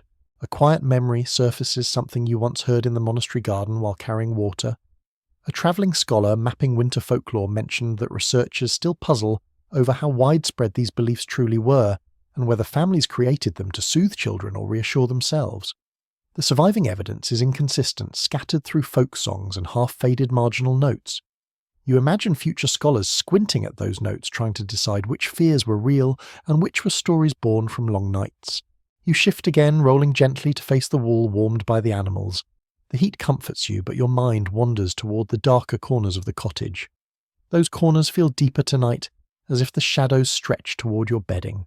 You watch as the faintest ember light flickers across the far wall, creating shapes that look almost alive. A crooked silhouette that could be a hunched figure, another that resembles a long-reaching arm. You blink, and the shapes dissolve into ordinary shadows. You let out a soft breath, amused at your sleepy imagination. The wind outside rises for a moment, brushing across the cottage with a low, echoing hum. It sounds like a long-distant voice. You tuck your blanket closer around your shoulders. You do not feel fear, only a gentle tremor of awareness that you are small in a world full of mysteries. Winter nights tend to remind you of that. Someone near the hearth shifts abruptly, making the straw rustle in a sudden wave. They mutter a word you cannot understand, then settle back into deep breathing. You listen to the sound, letting it reassure you. The presence of your sleeping family keeps your mind anchored even as your thoughts drift through the realm of winter tales. You think again of the old woodsman, the one who insisted that the cold season carried hidden visitors. He had described how on certain nights he could hear faint footsteps in the snow outside, even when no person or animal was near. You remember the way his eyes had glittered in the firelight as he spoke, half amused, half serious. You glance toward the door now. You hear nothing but wind. Still, the memory lingers like a small spark of wonder. A new sound tickles your ears. The faint flap of something near the roof. A bird, a loose thatch reed. You cannot tell. You imagine a winter spirit brushing past the beams, checking that the people beneath are sleeping safely. The idea makes you smile again. Sometimes imagining benevolent watchers is easier than believing the cold is empty. You adjust your position and feel the layered warmth surrounding your body. The closeness of your family, the gentle heat from the animals through the wall, the blanket tucked up to your chin, all create a warm island in the middle of a winter world full of stories. You inhale again, letting the air warm your lungs before exhaling slowly. Your breath becomes the rhythm guiding you through the darkness. The cottage groans softly, its old timbers shifting as the temperature drops outside. In summer, such noises go unnoticed. In winter, they stir ancient imaginations. You picture the house settling its bones, whispering to itself about the cold. You almost whisper back. Your eyelids droop as weariness returns. The tales that wandered through your thoughts begin to fade, replaced by a thicker, sleepier calm. You nestle into the straw, letting it cradle your shoulder. You tuck your toes beneath the blanket where the warmth gathers like a small hidden treasure. The night's shadows feel less watchful now, more like old friends keeping quiet company. Your thoughts slow. Your breath deepens. Whatever stories lived in the darkness slip gently away as you move closer to sleep. Wrapped in warmth, listening to the soft murmurs of the cottage, you let your mind drift once more into the safe, quiet depths of night. You shift your weight gently, letting the warmth around you settle again when a tiny itch interrupts the calm. It begins on your wrist, subtle at first, then sharp enough to demand a faint scratch. You try to ignore it, but another tingle joins in on your shoulder, and suddenly you remember a truth every medieval sleeper accepts with weary resignation. Winter nights may be cold, but they are never entirely free of company you did not invite. You lift your hand from beneath the blanket and rub the itchy spot through your sleeve. The movement stirs the straw softly beneath you. You sigh, not with frustration, but with the quiet patience of someone who knows this battle well. According to observations recorded in early household notes, nearly all rural homes shared one constant nuisance during winter months: tiny creatures that loved warmth as much as humans did. Lice, fleas, mites, little biting passengers that followed you from field to bed. You scratch lightly again, careful not to wake the sleepers pressed close on both sides. The sensation fades for a moment, replaced by the mild warmth of friction. You let your hand fall back under the covers and pull the wool tighter around your neck. Yet your mind remains alert, roaming through memories of the day when you shook out your bedding in the cold air, hoping to chase away a few unwanted visitors. It helped, but never fully. A faint rustle in the thatch above you makes you glance upward for a moment. Not an alarming sound. Probably just a small creature shifting in the roof, seeking its own pocket of warmth. A farmer once told you that winter brought not only cold, but also a hidden migration of tiny pests searching for shelter. You believe him now, listening to the small scurry overhead.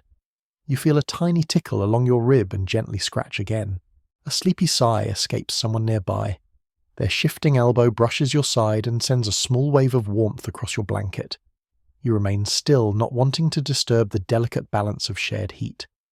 The itch returns on your forearm lighter this time, and you rub the spot through your sleeve with small patient circles. It is part of the night, an annoyance you manage quietly. You inhale deeply, letting the smoky scent of the hearth mingle with the faint musk of wool. Stray strands of straw poke through the layers beneath your body, making a soft scratching sound as you shift. Your skin feels warm in some places, cool in others, and occasionally a tiny creature uses the warmth to wander. You manage each sensation as calmly as you breathe. Your thoughts wander to a curious detail a travelling peddler once shared, in a tone half amused, half sympathetic. He claimed some villagers sprinkled crushed fern leaves in their bedding, during winter, believing it discouraged pests from lingering. You imagine the scent of dried fern mixing with smoke and wool. You would try it if you had any left from summer, but winter strips choices away, leaving only patience and woolen layers. You scratch lightly at the base of your neck, then let your hand rest again. The warmth of your family surrounds you soft and dense, making it easier to ignore the small itches. A cousin once told you that scratching too much made pests more lively, as if they enjoyed the attention. You smile faintly at the memory, unsure whether he spoke truth or mischief.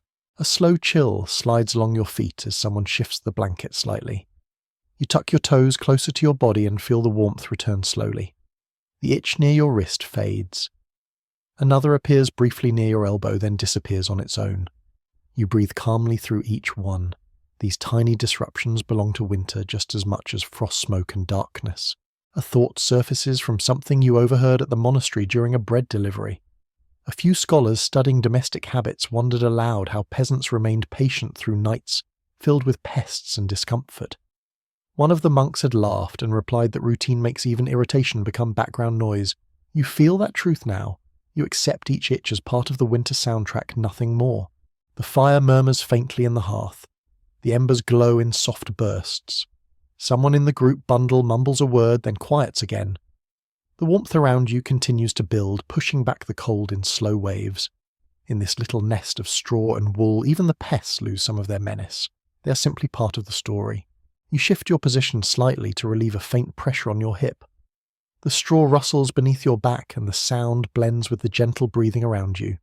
For a moment, the sensation of an itch flickers and then fades, completely replaced by a slow warmth spreading along your shoulders.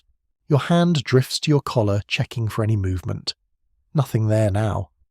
You close your eyes, letting your body rest again without worry. Winter nights are imperfect, but they carry their own kind of tenderness.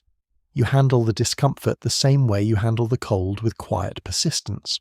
A faint tickle brushes your ankle, but this time you simply shift your foot and let the sensation fade. The warmth surrounding you is stronger than the irritation. You feel your body relax again, sinking slowly into a calmer rhythm.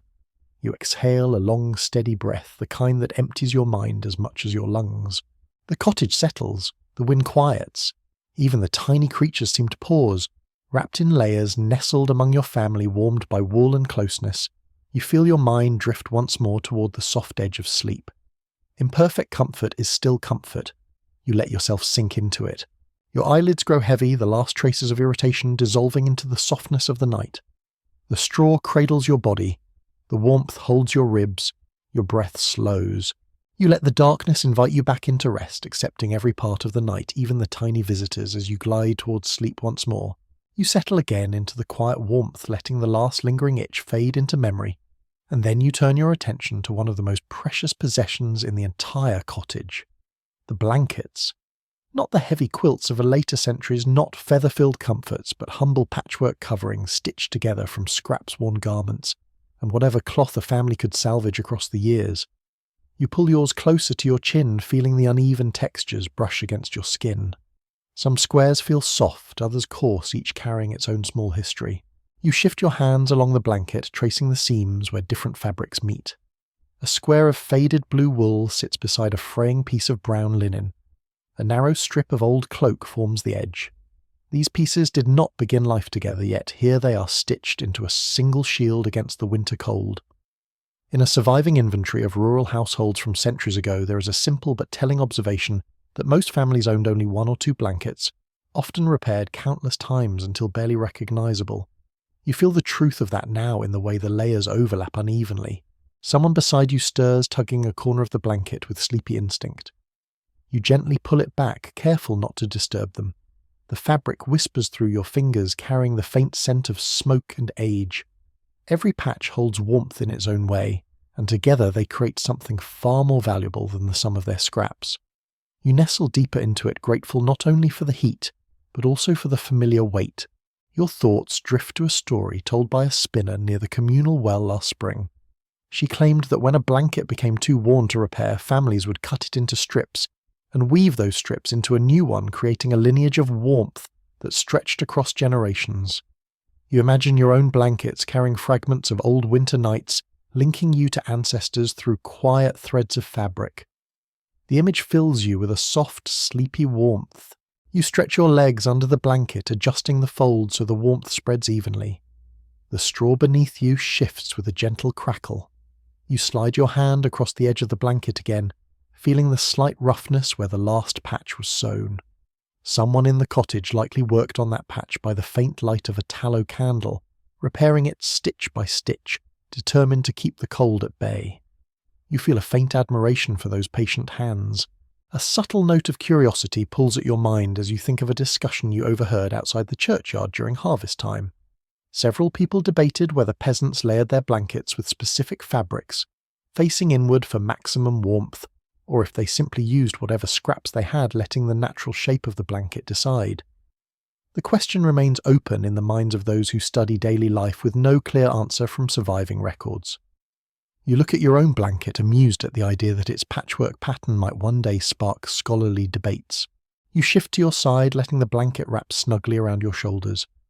The warmth gathers under your chin, protected from the cold breath slipping through the shutter crack. You pull the edge of the blanket between your fingers, rubbing the wool gently.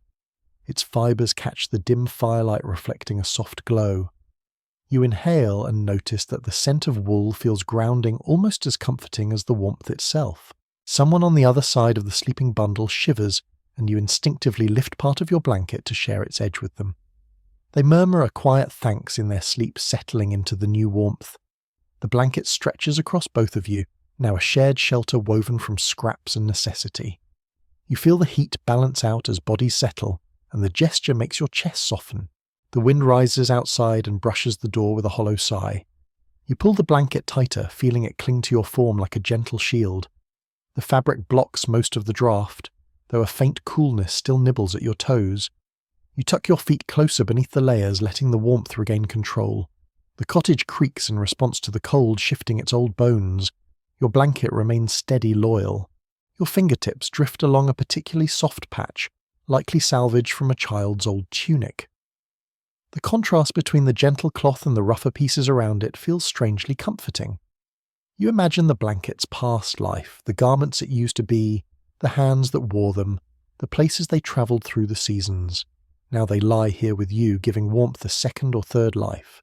A faint rustle beside you suggests someone adjusting their own blanket. The sound blends with the dying ember's soft crackle. Another sleeper sighs their breath, warming the blanket where it rests near your cheek. These quiet exchanges remind you how blankets are not merely fabric. They are markers of closeness, of shared survival, of winter nights endured together. You let your mind drift deeper into the comfort of the patchwork warmth. The fire's glow softens, turning the cottage into a dim world of shadows and muted gold. The blanket becomes your anchor, holding heat against your chest, sealing out the night's sharp edges. You bury your chin a little deeper, feeling the wool cradle your jaw. The cold presses faintly at the windows, but your blanket holds its place.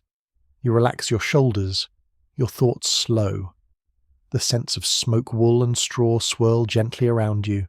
You listen to the breathing of the sleepers, the steady chorus of a winter night's fragile peace. You nestle into the folds, allowing the warmth to melt the last bits of tension in your muscles.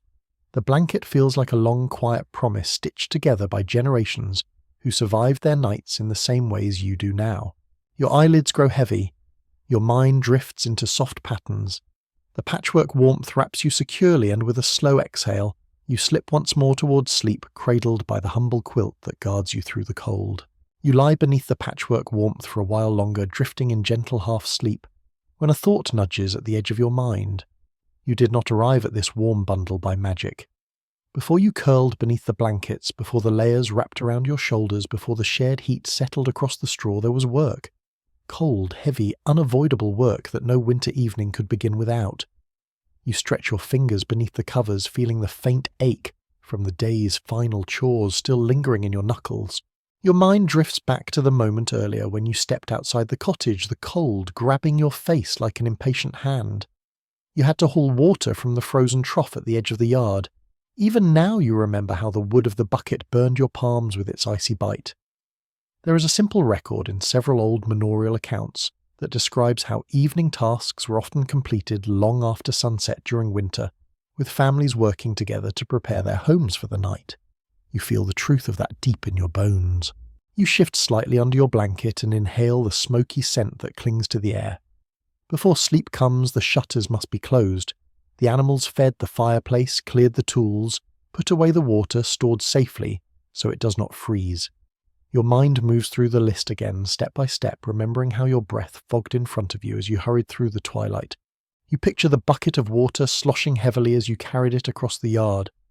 The ground beneath your boots was hard, frozen into uneven ridges that made every step a small negotiation with balance. Your arms trembled by the time you reached the door. A narrow memory surfaces of something a field hand once said with a tired grin. He claimed that hauling water in winter made a person stronger than swinging an axe, because at least the axe stayed warm in your hands. You had laughed then, but you felt the truth of it tonight.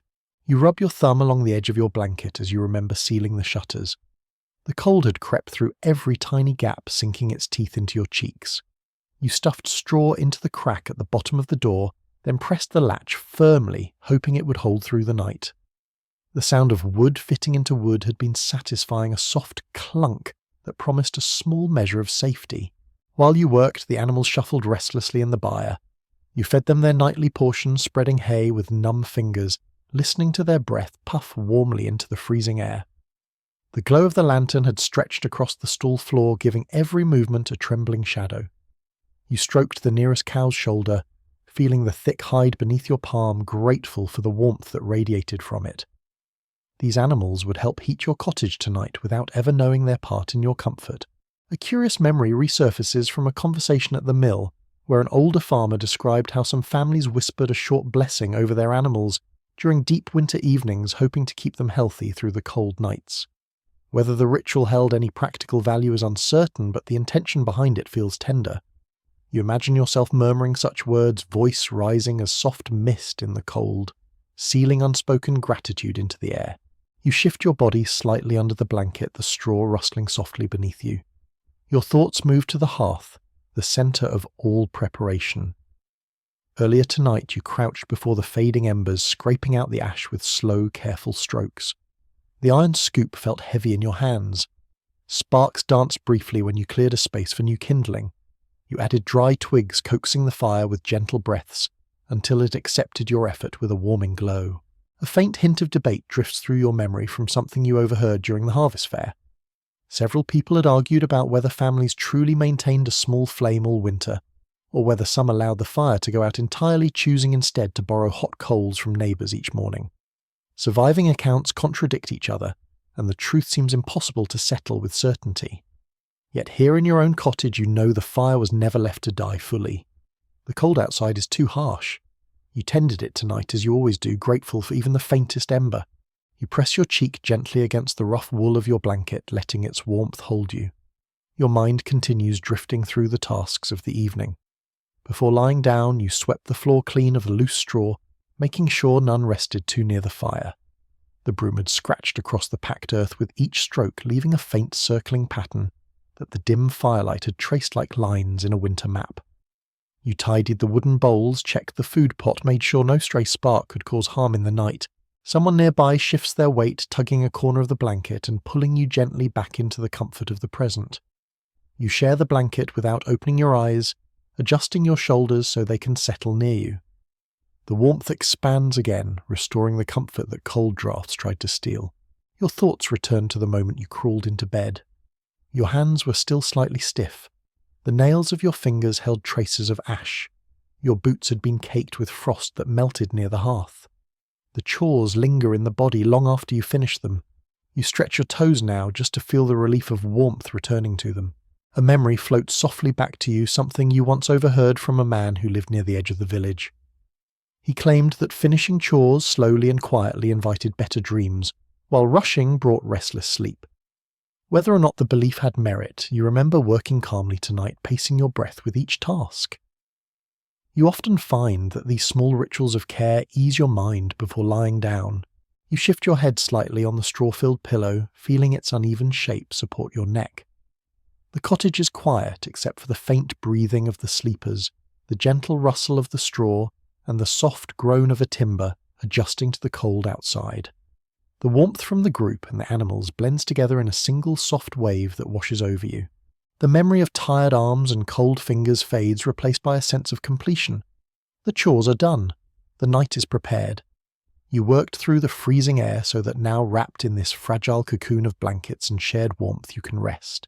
You close your eyes fully, the echo of your evening tasks slipping gently into the depths of your thoughts. With each breath, the heaviness in your limbs sinks further into the straw. You feel the quiet satisfaction of having earned your rest, of knowing that everything is ready for the long winter hours ahead. Your body softens, your breathing slows, the night folds itself around you, and in the soft glow of fading embers you drift once more into sleep, held by the warmth you worked so hard to create. You rest quietly, letting the blanket cradle your ribs when the weight of the air in the cottage shifts, in a way your body understands without thought. The smoke, always the smoke. You inhale carefully, noticing the subtle sting that collects low in your throat. Even with the fire nearly asleep, a fine veil of fumes lingers in the room, moving slowly through the rafters, like a drowsy spirit that refuses to leave. You blink once, letting your eyes adjust to the haze drifting above your head. The smoke is neither thick nor threatening, but it is everywhere, woven into the very air you breathe. A detail often found in early building accounts describes how most cottages vented smoke through nothing more than a hole in the roof or a simple gap beneath the thatch. Tonight you feel the truth of that with each shallow breath. The fumes rise, gather, swirl, then settle again, trapped by low ceilings and winter-stiffened air. You shift gently beneath your blanket, careful not to disturb the bodies sleeping beside you. A small cough comes from somewhere near the hearth, thin and dry. You hear someone exhale sharply, adjusting their position to escape the thicker patch of smoke near the floor. You turn your head slightly and tuck your nose deeper under the wool, catching the faint scent of your own blankets, instead of the smoky heaviness around you. The embers glow, faintly small red eyes blinking in the hearth's stone cradle. With each blink, another thin ribbon of smoke drifts upward, climbing slowly toward the dark beams overhead. You trace its path with your gaze, following its slow dancing curve until it dissolves in the shadows. A faint creak comes from above as if one of the rafters is clearing its throat. You smile sleepily at the idea. Your breath deepens once more, though the air feels warmer and heavier than you expect. You're reminded of something a young ploughman told you once while sharing a jug of warm broth. He claimed that breathing smoky air every winter built a strange kind of toughness in villagers since their lungs grew used to working harder. Whether it was wisdom or bravado you cannot say, but the idea returns now with a gentle hum of memory. You shift to your side, letting your cheek press into the blanket. The straw beneath you rustles, adding its own dry scent to the room. For a moment, the combination of smells becomes almost comforting, a blend of earth wool and the faint sweetness of cooling embers. You inhale softly, letting the air warm your chest before releasing it in a slow, steady exhale. A new thread of sensation brushes your awareness. The smoke feels thicker near the floor tonight. Perhaps the wind changed direction. Perhaps the thatch is damp. Perhaps the fire has sunk into a stubborn patch of wood. You lift your head slightly and breathe through the side of your blanket, feeling the familiar weight of smoke settle against your skin. You glance at the window slit and see only darkness. The air outside must be completely still. Someone near the far wall coughs again, a deeper sound this time. Their cough is followed by a soft groan and a shift of blankets. You imagine the air stinging their throat the way it sometimes does yours. A faint line from a midwinter tale rises to memory. A travelling storyteller once said that homes in winter became half shelter, half smokehouse, with families learning to breathe the darkness as if it were an old companion. You had laughed then, but now the words feel strangely accurate. You push your fingers out from beneath the blanket and wave them gently in the air, stirring the layer of smoke. The movement brings a small drop of cool air into your space, just enough to help you breathe without irritation. You pull your fingers back under the blanket, letting them warm again. The faint sting in your throat fades. A thought enters your mind from a discussion you overheard at the midsummer fair. Several people pondered how often medieval families suffered from the long-term effects of smoke-filled homes. The written evidence is scattered and incomplete, leaving many questions unanswered. You imagine future researchers leaning over old manuscripts, trying to understand how you're breathing right now in this dim room, surrounded by quiet fumes. You feel a strange amusement at the idea of being studied through guesses and fragments. The fire shifts unexpectedly, letting out a soft hiss. A small puff of smoke rises quickly, making the air swirl in a brief dance. You blink, letting your eyes clear. The warmth from the embers is still faintly present enough to soften the chill near your feet. You tuck your toes under another fold of blanket, grateful for the small comfort. You listen more carefully now. The cottage is full of tiny breaths shifting blankets, and the quiet ways smoke shapes the night. The rafters seem to hold the fumes like a low cloud. The air wraps around the sleepers heavy yet familiar, as much a part of winter as frost or darkness. You feel your chest rise and fall slowly, your breaths shallower than usual but still calm. A ripple of warmth spreads through your ribs as you settle deeper into your bedding. Even the smoke, for all its weight, becomes part of the rhythm of sleep. You learn to breathe around it, through it, beneath it. You find small pockets of clearer air, tiny shelters created by the rise of body heat and the shape of blankets. You adapt in silence, the way generations did before you. Your eyelids grow heavy again. The smoky air blurs into a soft haze that rests against your thoughts. You focus on the warmth at your side, the steady breathing of those beside you, and the low glow of the embers. You tuck your chin deeper into the blanket, letting the wool filter the air for you. Slowly, gently, your body accepts the smoky darkness as part of the night. The fire sighs, A faint spark blinks. The smoke curls upward, soft and lazy. Your breath slows to match the quiet rhythm of the room. Wrapped in warmth, surrounded by the gentle hum of sleepers, you feel your mind slip back toward rest, trusting that the night will carry you safely through its hazy hours. You ease your breathing beneath the wool, letting the smoky air drift past your nose in thin, quiet ribbons. The night has grown deeper, and the fire has nearly surrendered to sleep, yet someone in the cottage still stirs with purpose. A soft shuffle, a creak of the floor, the whisper of a cloak brushing straw. You open your eyes, halfway recognizing the familiar rhythm of the one who tends the hearth through the coldest hours. Every family has such a person on winter nights. Maybe it is an elder who wakes easily, or a parent who cannot rest until the fire feels safe, or a child who pretends bravery when the darkness grows heavy. You watch the dim form move toward the hearth, now slow and careful, trying not to disturb those curled in the shared warmth. A faint glimmer from the embers lights their silhouette, just enough for you to guess who it is. They crouch beside the hearth, leaning close to assess the coals. In village accounts recorded by wandering clerks, there is a recurring observation that homes often relied on one designated watcher to keep the fire alive through long winter nights, especially when the cold threatened to slip inside. Tonight you feel grateful for that quiet diligence. You sense the chill lingering at the edges of the room, waiting for its chance to creep toward you if the embers fade too far. You hear a gentle puff of breath as the guardian leans close. A small tendril of smoke rises. The faint glow brightens, revealing their careful hands, adding a sliver of dry wood to the coals. The wood catches slowly, reluctantly, as though deciding whether it wishes to burn. A few sparks leap upward, scattering tiny golden flecks across the dark. You shift slightly, just enough to ease the pressure on one hip. The straw rustles beneath you, but the movement goes unnoticed in the quiet. Your eyes remain half open, watching the gentle ritual unfold. The guardian uses a small stick to nudge the embers, coaxing the fire without rushing it. You sense patience in every motion. Winter requires patience. Fires demand it. A memory drifts to you from something you once overheard at a marketplace. A travelling potter joked that tending a winter hearth was like caring for a stubborn old friend, one who needed reassurance every few hours.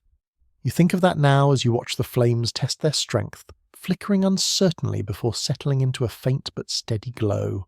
The figure near the fire straightens slowly, stretching tired shoulders. They murmur something under their breath. A soft blessing, perhaps. A quiet wish for the night to remain peaceful. The words are too faint to understand, but their tone carries warmth. You imagine that long ago families may have whispered small charms or prayers over the hearth, trusting the fire to guard them while they slept. Whether those whispers held power, or simply comforted the speaker, is impossible to know now.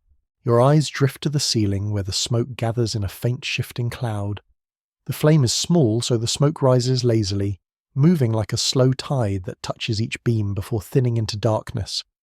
Someone beside you shifts in their sleep, their breath warming the blanket near your cheek. You feel the comfort of being surrounded, even as the night thickens outside. A thought surfaces from a conversation you once heard at the edge of the monastery orchard. Several scholars had been discussing whether rural families tended their fires out of fear of cold or fear of darkness. Each theory had its believers, and the discussion remained unresolved.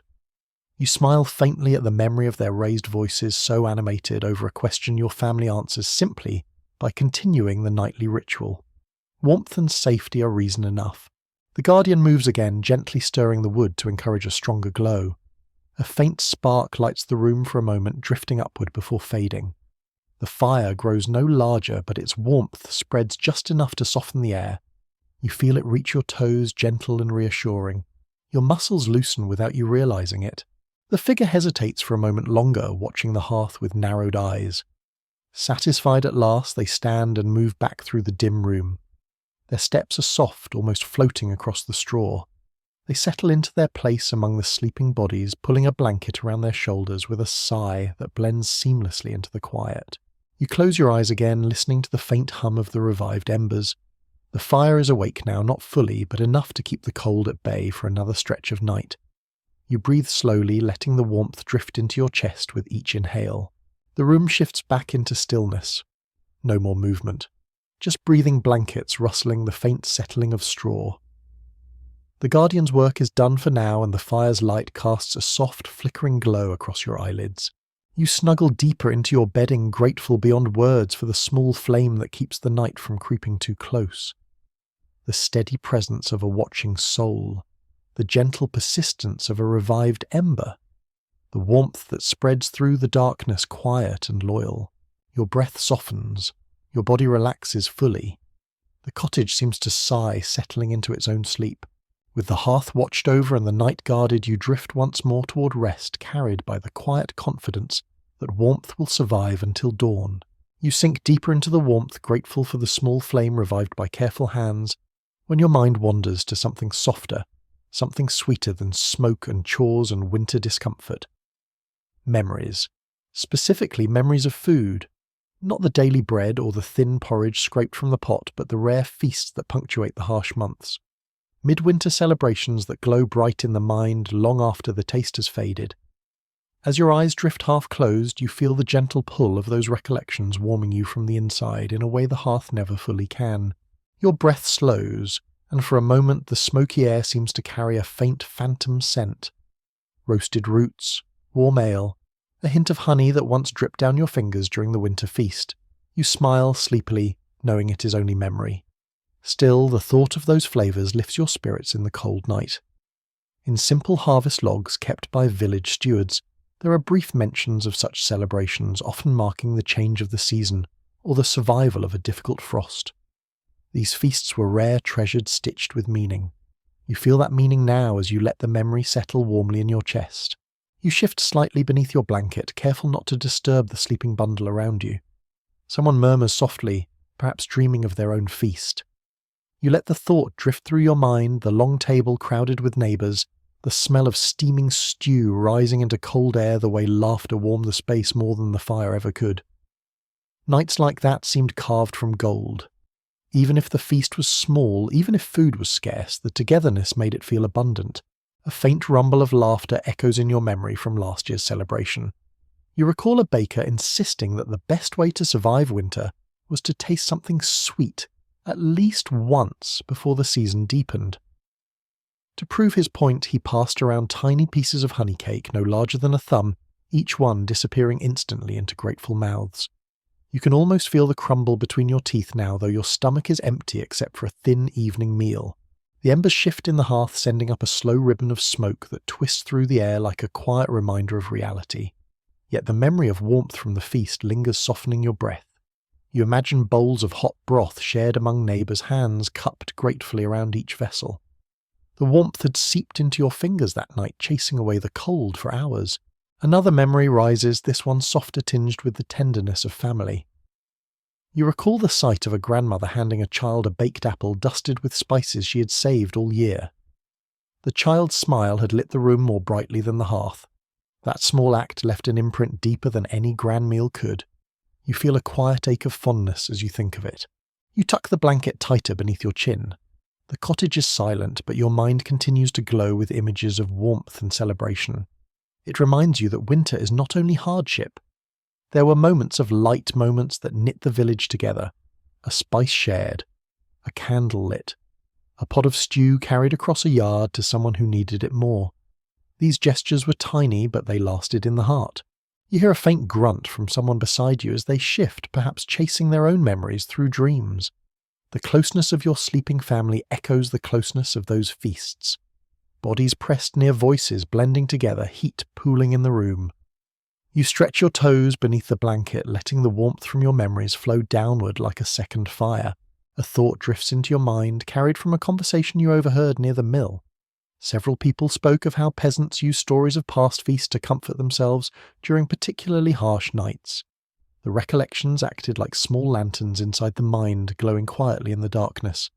You realize you are doing the same now, holding on to the warmth of sweet food and happier hours. You let your mind wander to a curious tidbit someone shared at the midsummer fair. An elderly man swore that a sliver of cheese from the winter feast kept under one's pillow brought good dreams. Most laughed, but a few secretly tried it. You imagine the scent becoming stronger with each night, and you smile quietly at the thought. The cottage creaks again as the cold presses against its walls. You listen to the sound without worry. The warmth of your shared memories shields you from the darkness. You shift your weight and lay your cheek fully against the blanket, letting the wool cradle your skin. Your mind drifts to the flicker of lanterns at the feast, the way their light reflected in cups of warm drink, the faint glow on smiling faces. Another soft whisper of debate surfaces from something you once heard at the monastery.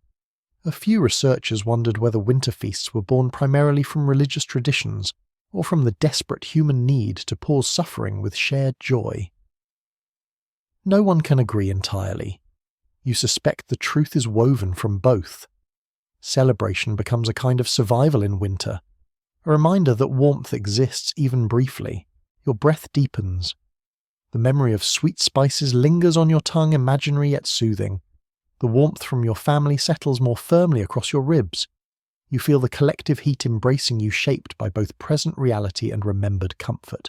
Slowly, gently, the feast memories begin to fade, dissolving into soft impressions of colour and taste. You let them go with a quiet exhale, trusting that they have warmed you enough for the moment. The night folds itself around you again, softer now, shaped by both the faint glow of the embers and the glow you carry inside. Your eyelids grow heavy. Your body softens. Wrapped in patchwork warmth and the remnants of comforting memories, you drift once more toward the quiet, welcoming darkness of sleep. You lie still beneath the blanket, letting the warm echo of feast memories fade when a soft rasp rises from somewhere in the room. A cough, then another deeper one. The sound cuts through the quiet like a reminder you cannot ignore. Winter nights are not only cold or smoky or filled with small rituals of comfort. They are also nights when illness drifts easily through crowded homes. You swallow gently, feeling the dry air scratch the back of your throat. The room holds warmth, but it also holds every breath shared within its walls. You shift slightly, making room for the sleeper beside you, who curls closer, their breath warm on your shoulder. The air around you feels heavy again, not just from smoke, but from the simple fact of so many bodies crowded together. Old village notes describe how winter sickness was common in small cottages, where people slept in close clusters, breathing the same stale air for long hours. You feel that truth in the faint wheeze coming from the corner near the door, where an elder lies wrapped tightly in wool. You listen quietly, measuring each sound. Another cough surfaces, wet and tired. Then a child sniffles softly in their sleep. You sigh gently, your breath warming the inside of the blanket. Illness moves quickly in winter, a quiet visitor that slips in without knocking. Some nights it sits lightly, no more than a sore throat or a headache. Other nights it settles deeper and the household feels its weight. You rub your arm through the blanket, trying to ease a small stiffness in your chest. Your skin is warm, but the air feels thin. The smoke never helps. Someone shifts across the room, perhaps trying to find fresher air near the edge of the group. You understand the feeling. You lift the blanket slightly and let a small breath of cold air slip in before tucking yourself in again. Your thoughts drift to something a midwife once said as she warmed her hands by the fire. She explained that winter sickness often came from drafts, damp straw, or smoke clogging the lungs. She warned families to dry their bedding often and keep herbs ready. You think of her now, of her steady gaze and worn hands. You remember the smell of herbs she always carried, calming and sharp. You glance toward your small herb pouch tucked near your bedding. You wish the dried leaves could ward off every ailment, but you know they cannot. The cold outside presses so deeply into the village that even the strongest lungs sometimes falter. Yet these small bundles of dried plants offer comfort, if not cure. You breathe gently, trying to convince yourself the soreness in your throat is only a mild irritation. The embers glow faintly, casting a dim warmth across the faces sleeping near you. One sleeper shifts and lets out a soft groan, perhaps from fever, or from a sore muscle strained by the cold. You nudge your blanket toward them, sharing what warmth you can. They settle almost instantly, curling into the offered heat. You feel their breath deepen.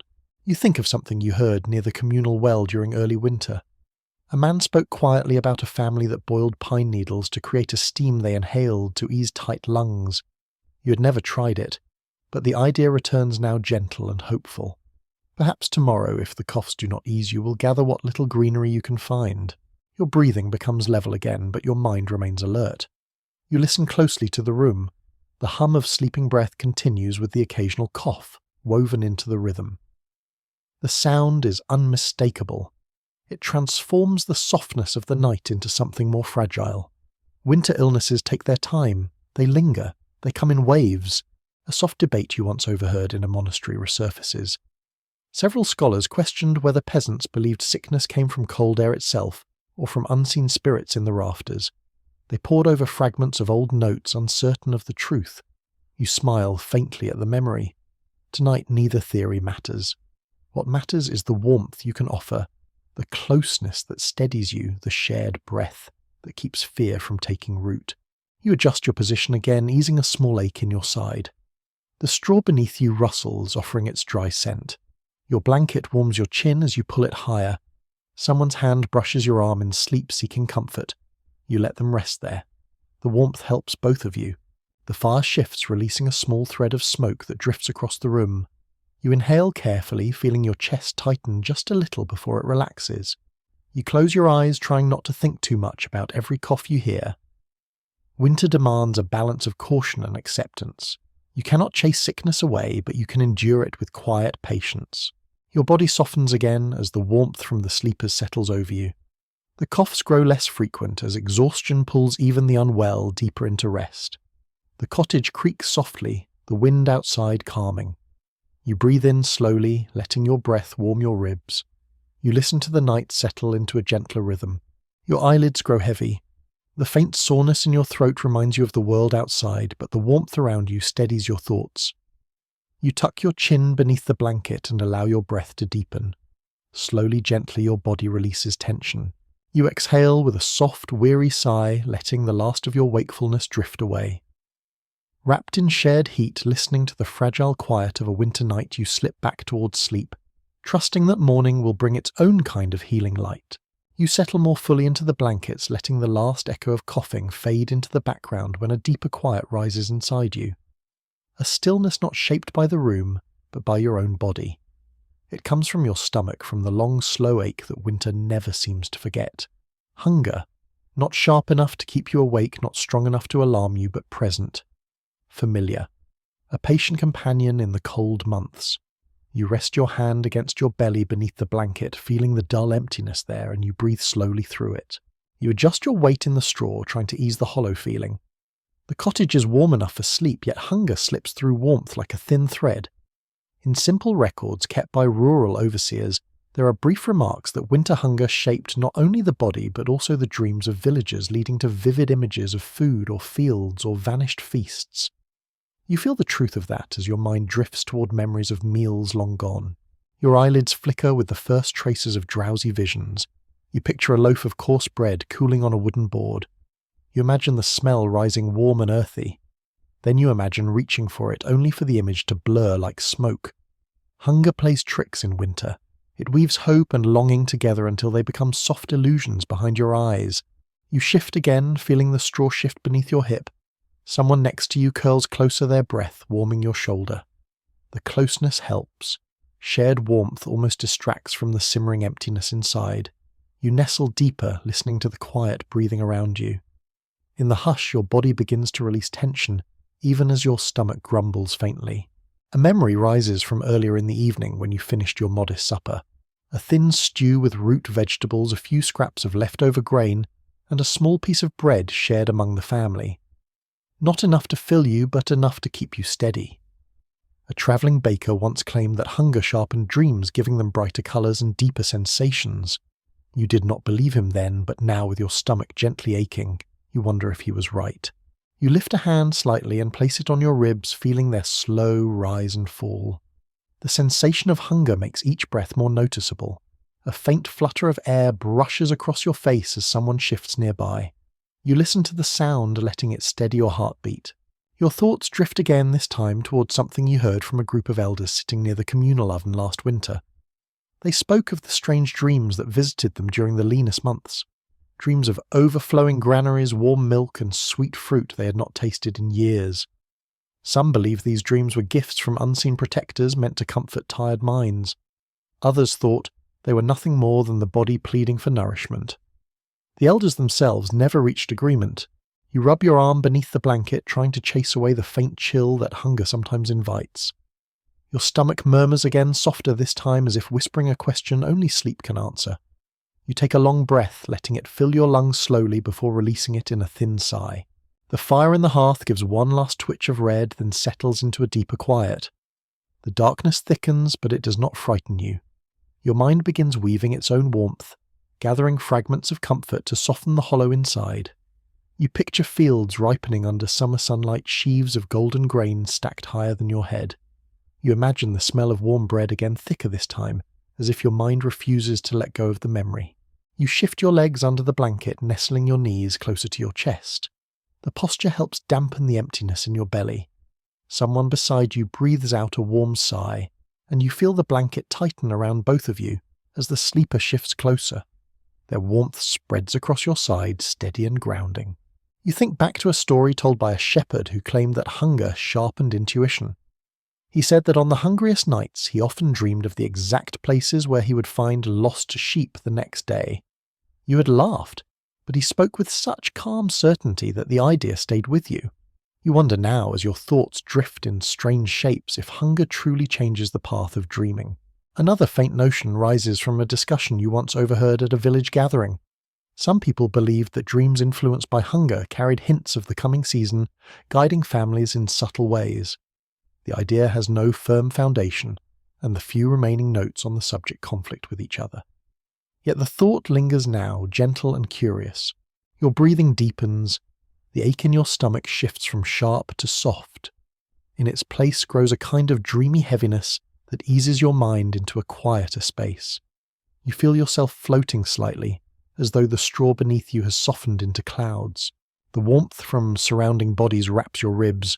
The smell of wool fills your nose. The darkness settles over you like a soft cloth. Somewhere in the room a sleeper mutters something unintelligible before falling still again. Their voice, though faint, feels like an anchor keeping you grounded. Your thoughts loosen further. Images drift through your mind, slow and luminous. A loaf of bread glowing like a lantern. A bowl of hot broth you can almost taste. Ripe apples hanging heavy from a summer branch.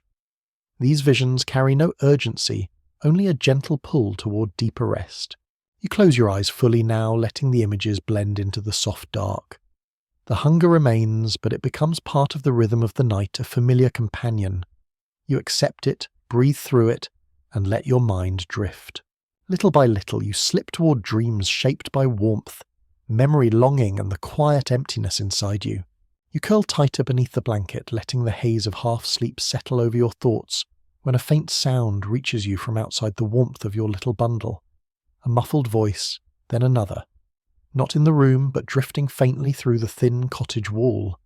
You freeze for a moment, listening closely. It is not alarming. It is simply life moving quietly in the neighbouring homes. Winter nights carry sound in unexpected ways. You shift your head against the straw, letting one ear free beneath the blanket. The cold air nips your skin, but you hold still, waiting. Another murmur drifts across the yard. A soft exchange between neighbours finishing a late task, or perhaps settling their own fire before sleep. The closeness of the village becomes more apparent in winter when thin walls and frozen air turn private moments into shared echoes. You exhale softly, remembering something preserved in a few surviving court notes from rural communities. These documents describe how tightly packed cottages often allowed villagers to hear one another clearly through the walls during quiet hours, especially on cold nights when sound travelled farther. You feel the truth now in each faint voice brushing your ears like the lightest tap on wood. Someone in the cottage beside yours closes their door. The latch clicks gently, followed by a stretch of silence. You can almost picture them in their own dark room adjusting their blankets, whispering a final word to a loved one before sleep. You imagine the warmth of their breath fogging the air the same way yours does. The thought feels comforting, like the village is settling into one long shared breath. Another sound rises from outside. A dog gives a short questioning bark, then falls quiet. Perhaps it sensed movement. Perhaps it dreamed. Dogs and humans share the night in equal parts here. Their voices become part of the winter song. You tuck your ear back beneath the blanket, seeking warmth again. The cold had crept in quickly. Someone beside you shifts, bringing their arm against yours. The shared heat steadies your breathing. Through the blanket, the outside voices become muffled, once more fading into soft tremors rather than distinct words. Your mind drifts to a curious detail told by an elderly shepherd last summer. He claimed that during long winter nights villagers sometimes rested easier, knowing they were not alone in the silence. Hearing neighbours whispering, arguing quietly, or even laughing faintly reminded them that others were awake working through the same cold. You think of that now, feeling a small sense of companionship in the distant murmurs. The cottage walls creak lightly, warmed by the bodies pressed against them on both sides. The faint cold tries to slip through cracks, but the thick patchwork of moss cloth and bundled straw stuffed into every seam makes the house feel like a living creature adjusting itself to the weight of winter. Then a new sound surfaces, a faint scraping, slow and steady. Someone in the next cottage is moving a stool or sweeping a patch of floor before bed. You imagine them brushing away stray husks or clearing a spot near the fire. These little routines echo through the walls with gentle persistence, becoming a backdrop for your own sleep. You shift slightly, creating a softer nest in the straw. The rustling beneath your body blends with the external noises, forming a quiet chorus of human life. A baby whimpers somewhere nearby, followed by the hushed comfort of a parent. You feel a twinge of tenderness at the sound. Your mind drifts toward a question you once heard debated in the churchyard. Several villagers wondered if winter brought families closer because of the shared hardships, or because the long nights forced them into tight quarters. Some said closeness bred conflict, others insisted it strengthened bonds. The discussion had ended without resolution. As you listen to the soft village sounds surrounding you now, you sense that both might be true. Winter reveals both tenderness and tension. You shift your blanket slightly so it covers your ear once more, muffling the outside world. The voices fade, replaced by the steady breathing of those beside you. Yet even through the wool, you sense the presence of others settling into sleep across the village. The thin walls feel more like a web, quietly connecting you all through shared cold and shared resilience. Your own breathing slows again. The faint ache of hunger softens. The smoky air feels warmer, gentler. You let your eyes close, fully letting the muted world beyond your cottage become a soft hum. The warmth of those sleeping beside you draws you inward, back toward rest. As you drift, the last sound you hear from outside is a quiet laugh, barely audible, quickly swallowed by the night. A simple reminder that life persists even in the deepest cold. You let that small warmth settle in your thoughts as you glide once more towards sleep, sheltered by your family and surrounded by the subtle heartbeat of the village. You lie very still beneath the blanket, the faint echo of distant voices fading into sleep-dusted quiet, when a low groan rolls across the cottage roof. The sound is long and heavy, like old wood bracing itself for something far greater than the cold you feel now. You open your eyes slightly, sensing a shift in the air. The night outside deepens, thickens, tightens. A storm is coming. You breathe in through your nose, catching the scent of smoke mingled with the sharp hint of icy air squeezing through the tiniest cracks. The wind presses harder against the shutters, testing them, pushing at the fragile edges of the cottage. In simple weather notes kept by watchful monks, there are descriptions of nights just like this when winter storms sweep through villages, with the force of a living creature rattling doors like hungry hands. You feel that truth now in every tremor of the wood around you. A sudden gust slams against the far wall. The sound thunders through the small room, startling a couple of sleepers who shift and mumble beneath their blankets. You instinctively curl tighter, pulling the wool up to your chin. The storm's howl outside grows sharper, a long rising wail that spirals around the cottage like a restless spirit circling for warmth. The noise presses into your ears, making the room seem smaller, the night deeper. You shut your eyes again, letting the darkness inside your blanket soften the sounds. But the storm refuses to be ignored. The wind claws at the thatch, ripping loose a few dry reeds that scatter down the roof. You hear them hopping and clicking across the beams above your head. The cottage creaks hard, as if pushing back with all its strength. You inhale, slowly steadying yourself. Someone beside you pulls the blanket closer in their sleep, burying their face against your shoulder. Their breath is warm, a comforting contrast to the storm's cold fury. Another sleeper mutters something faint and incoherent, perhaps reacting to the sudden roar outside. You feel the tension ripple through the group, then settle again, as warmth wins out for now. Your thoughts drift reluctantly to the door. It feels impossibly thin in this moment, like a flimsy barrier against something immense. You picture the latch holding tight, the straw stuffed under the frame, trembling with each gust. Earlier in the evening you had pressed it firmly into place, but storms like this often make even strong doors feel fragile. The memory of sealing it gives you a small anchor now. The wind gathers again, building into a sound so deep it almost vibrates through the straw beneath you. You open your eyes, watching the dim shape of the shutter lift slightly before settling again. The crack of icy air that slips through chills your toes instantly. You tuck them under someone's legs to steal warmth, earning a sleepy grunt of surprise before they drift back into dreams. Your mind wanders to something a travelling shepherd once told you. He claimed that winter storms carried voices of the mountains booming loudly to remind villages of their smallness. Others believed the storms were messages from wandering spirits urging people to stay indoors and close to their loved ones. Neither tale is proven, and the notes left behind by early chroniclers do not settle the question. Yet tonight, as the storm roars, the idea feels strangely fitting. You shift your weight in the bedding, feeling the straw cradle your back, even as the wind shakes the walls. The roar becomes a kind of rhythm rising and falling in long, uneven waves. At times it sounds like a distant ocean. At other times, like an animal breathing heavily just outside your door. Your skin prickles at each sudden burst, but the warmth of the sleeping bodies around you steadies your heartbeat. A particularly fierce gust rattles the shutters so hard that the whole cottage seems to flinch. You hold your breath, listening for any sign of damage. The wood groans, but nothing breaks. You release the breath slowly, letting relief melt into your chest.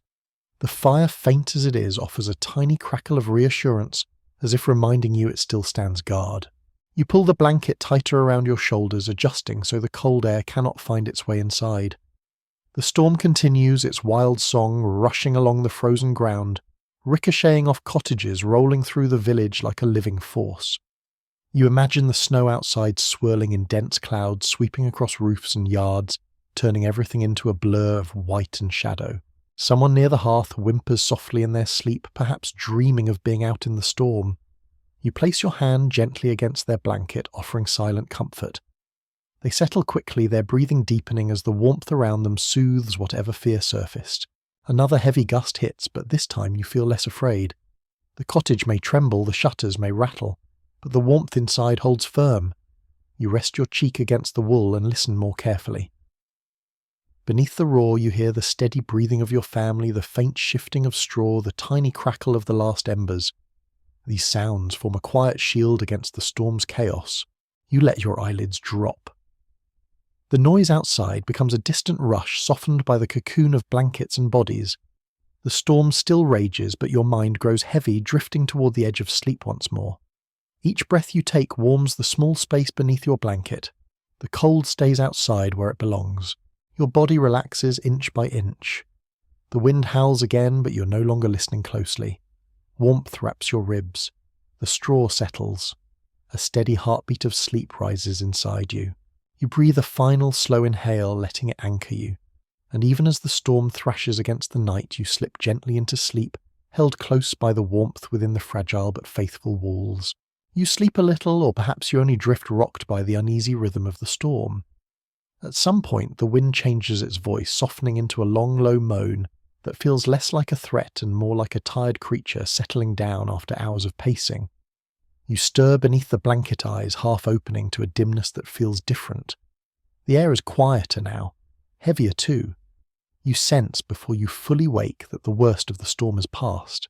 You breathe slowly, letting the wool warm your nose before you draw the air deeper. A faint glow flickers from the hearth, so small and thin it looks like a memory rather than a flame.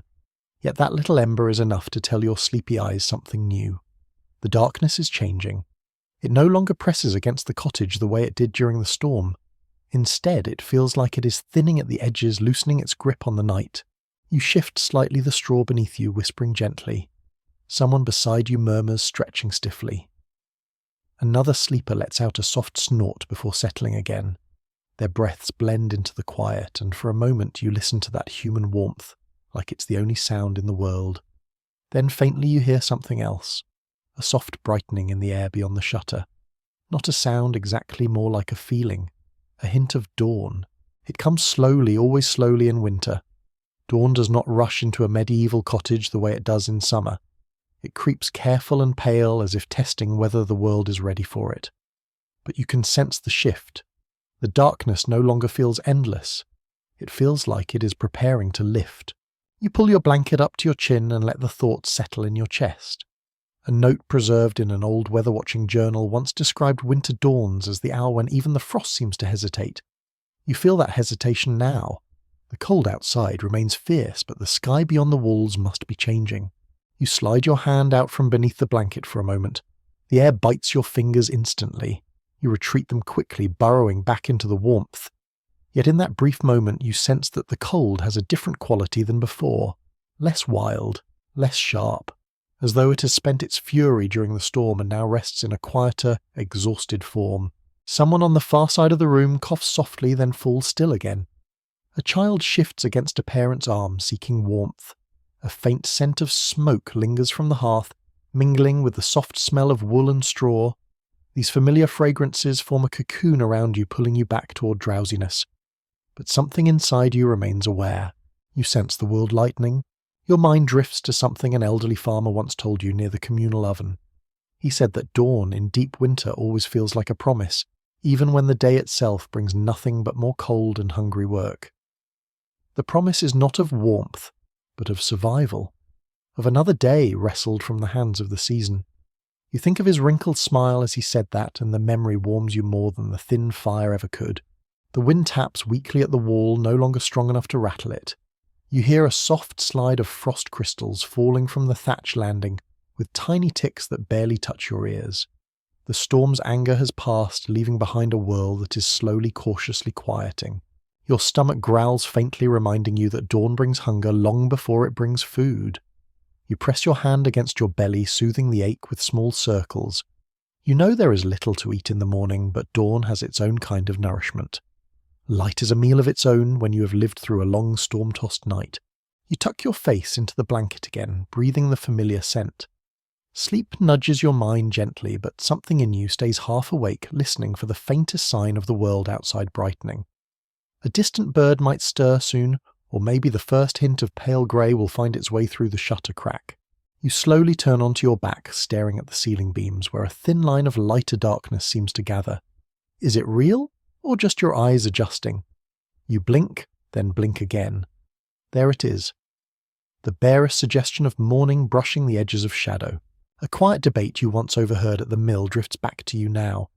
Several villagers argued over whether animals sensed dawn before humans, no matter how tightly the shutters were closed. One insisted cows began shifting at the first hint of light. Another claimed chickens felt the change through their feathers. No agreement was ever reached. But tonight you find yourself listening to the cattle through the wall, waiting to see if they stir. For a moment everything is perfectly still, then faintly you hear it. A soft grunt, a shift of weight. A dull thud of hooves rearranging themselves in the straw. A slow, sleepy movement that feels unmistakably tied to the approaching morning. You smile to yourself, feeling the animals confirm what your senses already suspected. Dawn is near. The realization eases something deep in your ribs. Not joy exactly, not relief. Something gentler. A loosening. A reminder that the night, no matter how fierce, never holds the world forever. You exhale slowly, letting the warm air fill the small space beneath your blanket. Your eyelids flutter heavy with the long night. Part of you wants to stay awake to greet the light. Another part wants to sink into one last stretch of rest before the day's chores begin. Both instincts meet in the middle, leaving you in a drifting dream, salted stillness. You snuggle deeper into the straw, letting the faint brightness seep into your thoughts. The worst of the cold remains outside, defeated for now. Inside, warmth gathers around your body like a soft shield. Your breath slows, matching the gentle rhythm of the sleepers around you.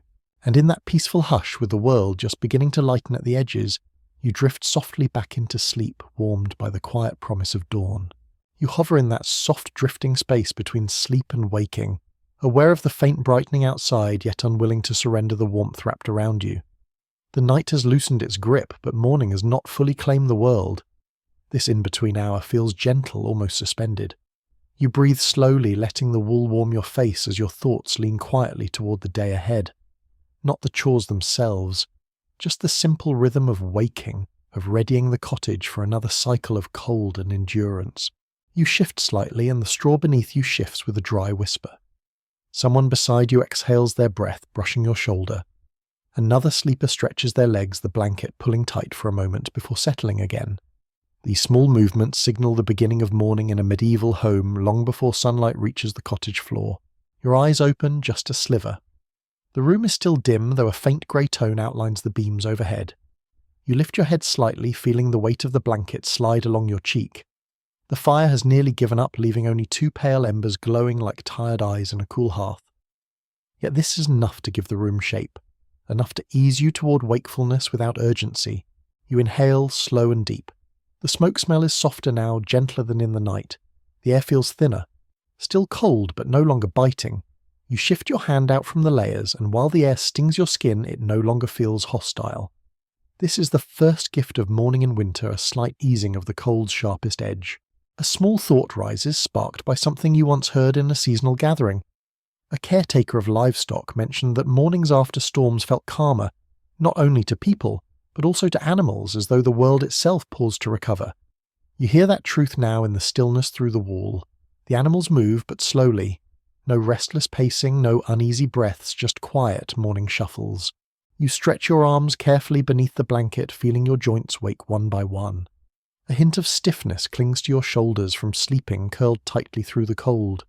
You massage the tension, gently warming your hands against your skin. The straw conforms again to your motions, forming new hollows beneath your shifting weight. Your thoughts drift toward the rituals that follow waking, tending the fire, shaking the bedding, checking the straw for dampness, relighting the room with motion and breath. These routines have shaped winter mornings for countless households. An old villager once claimed that how a person tended their hearth at dawn determined the tone of the entire day. You think of that now, imagining the first spark catching the kindling, the slow rise of heat spreading from the hearth to the body still bundled in wool. You push your blanket a little lower, enough for your face to fully greet the cool morning air. A shiver runs through you, but it feels cleansing rather than punishing. The air smells clearer now, less dense with smoke, more touched by frost. You inhale again, letting the sensation ground you. Someone farther across the room yawns with a long, sleepy sound. Their breath fogs faintly in the cold air, and you watch the small cloud drift upward before dissolving. Another sleeper rubs their eyes, muttering softly. These morning murmurs form a familiar chorus, rising gently through the cottage like birdsong made of breath and wool. A half-forgotten detail from an old parish manuscript slips quietly into your thoughts. It described how rural families viewed the act of shaking out their bedding each morning as necessary, not only for cleanliness, but also for shooing away any lingering spirits of the night. Whether meant literally or as a symbol of renewal, the idea feels fitting. As you imagine the blankets lifted, the straw fluffed, the cold chased away with movement. You slowly shift your legs, preparing to sit up. But the warmth at your side pulls you back for a moment. A child leans against your hip, their sleepy weight soft and trusting. You place a gentle hand on their shoulder, letting them rest a little longer in the warmth before the cold floor wakes them fully. Their hair smells faintly of smoke and straw, a scent that somehow feels comforting in its simplicity. Your stomach murmurs again, reminding you that the day will begin with hunger sharpened by the long night. You rub your belly once accepting the feeling. Breakfast will be sparse as always in winter, but at least morning brings the chance to warm your body with movement and chores. The faint grey light through the shutter grows a little brighter. Just barely. Enough to soften the shadows. Enough to outline the tools by the wall and the curve of the low wooden bench. Dawn is claiming the room now, not in a rush, but in a slow gathering of pale colour. You lift your head again and breathe the cold air with steadier lungs. Someone begins to stir near the hearth, shifting their weight, as if sensing it is nearly time to tend the fire. The embers glow faintly, waiting for careful hands to coax them back to life. You picture the first small flame rising, then the warmth spreading through the room like a slow sunrise. A conversation you once heard near the village mill drifts into your mind, where several people wondered if mornings brought relief, mostly because the darkness lifted, or because communities felt safer once the light returned. No agreement had been reached, but you sense both ideas hold truth. Dawn brings clarity. Dawn brings action. Dawn brings the quiet reassurance that the worst cold has passed for now. You nestle deeper one last time, savouring the warmth that lingers before you must rise. The straw cushions your back. The wool wraps your ribs. The breath of your family forms a soft blanket of its own. You stay in that stillness, letting the morning seep gently into your thoughts. Soon you will rise. Soon you will shake out the bedding, stir the fire, fill the water bucket, mend whatever the storm loosened. But not yet. For now you remain tucked in the fragile warmth of transition, balanced between the long night behind you and the day waiting ahead. With a slow inhale, you let the first hint of dawn settle in your chest, soothing and light. Your eyes close, briefly savouring the calm, and then drifting in the glowing quiet, you soften once more towards sleep, letting morning take its time before calling you fully awake. You rest in that fragile in-between state for another quiet moment, balanced on the edge of waking, when the faintest shift in the room reminds you that the day is no longer waiting outside. It is slipping in through every crack and seam, subtle but steady. You breathe in the cold morning air and feel it tighten your chest before loosening again as the warmth from nearby bodies cushions the impact. The night has ended, though the cold has not.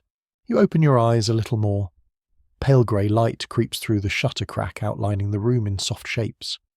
The tools against the wall emerge first, then the cluster of blankets, then the faint gleam of frost clinging to the inside edge of the doorframe. Winter leaves its mark everywhere, even indoors.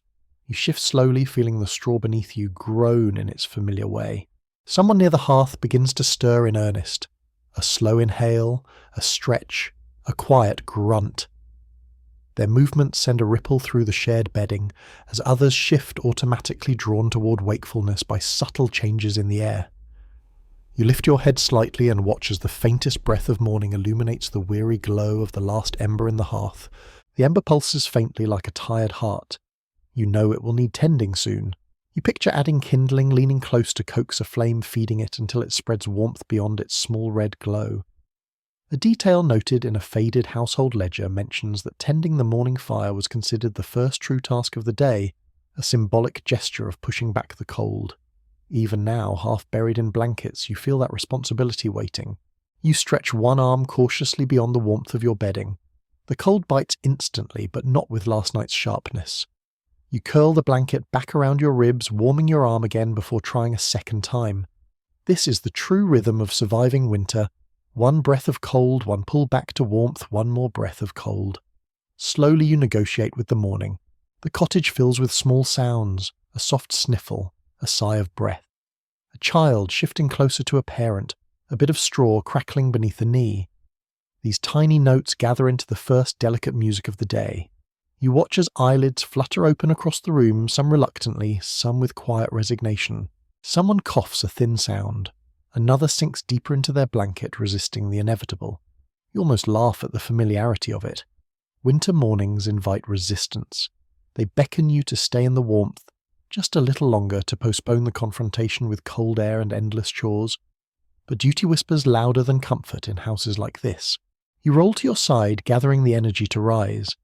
Before you do, your gaze wanders briefly across the faces around you. They look peaceful in the pale morning light. These are the same faces you huddled with through storms, through smoke, through restless dreams. You feel the weight of shared survival in every breath they take. Families in winter are not simply households. They are clusters of warmth and determination bound together by necessity and tenderness in equal measure. Your thoughts drift to a conversation you once overheard near the hayfields during autumn.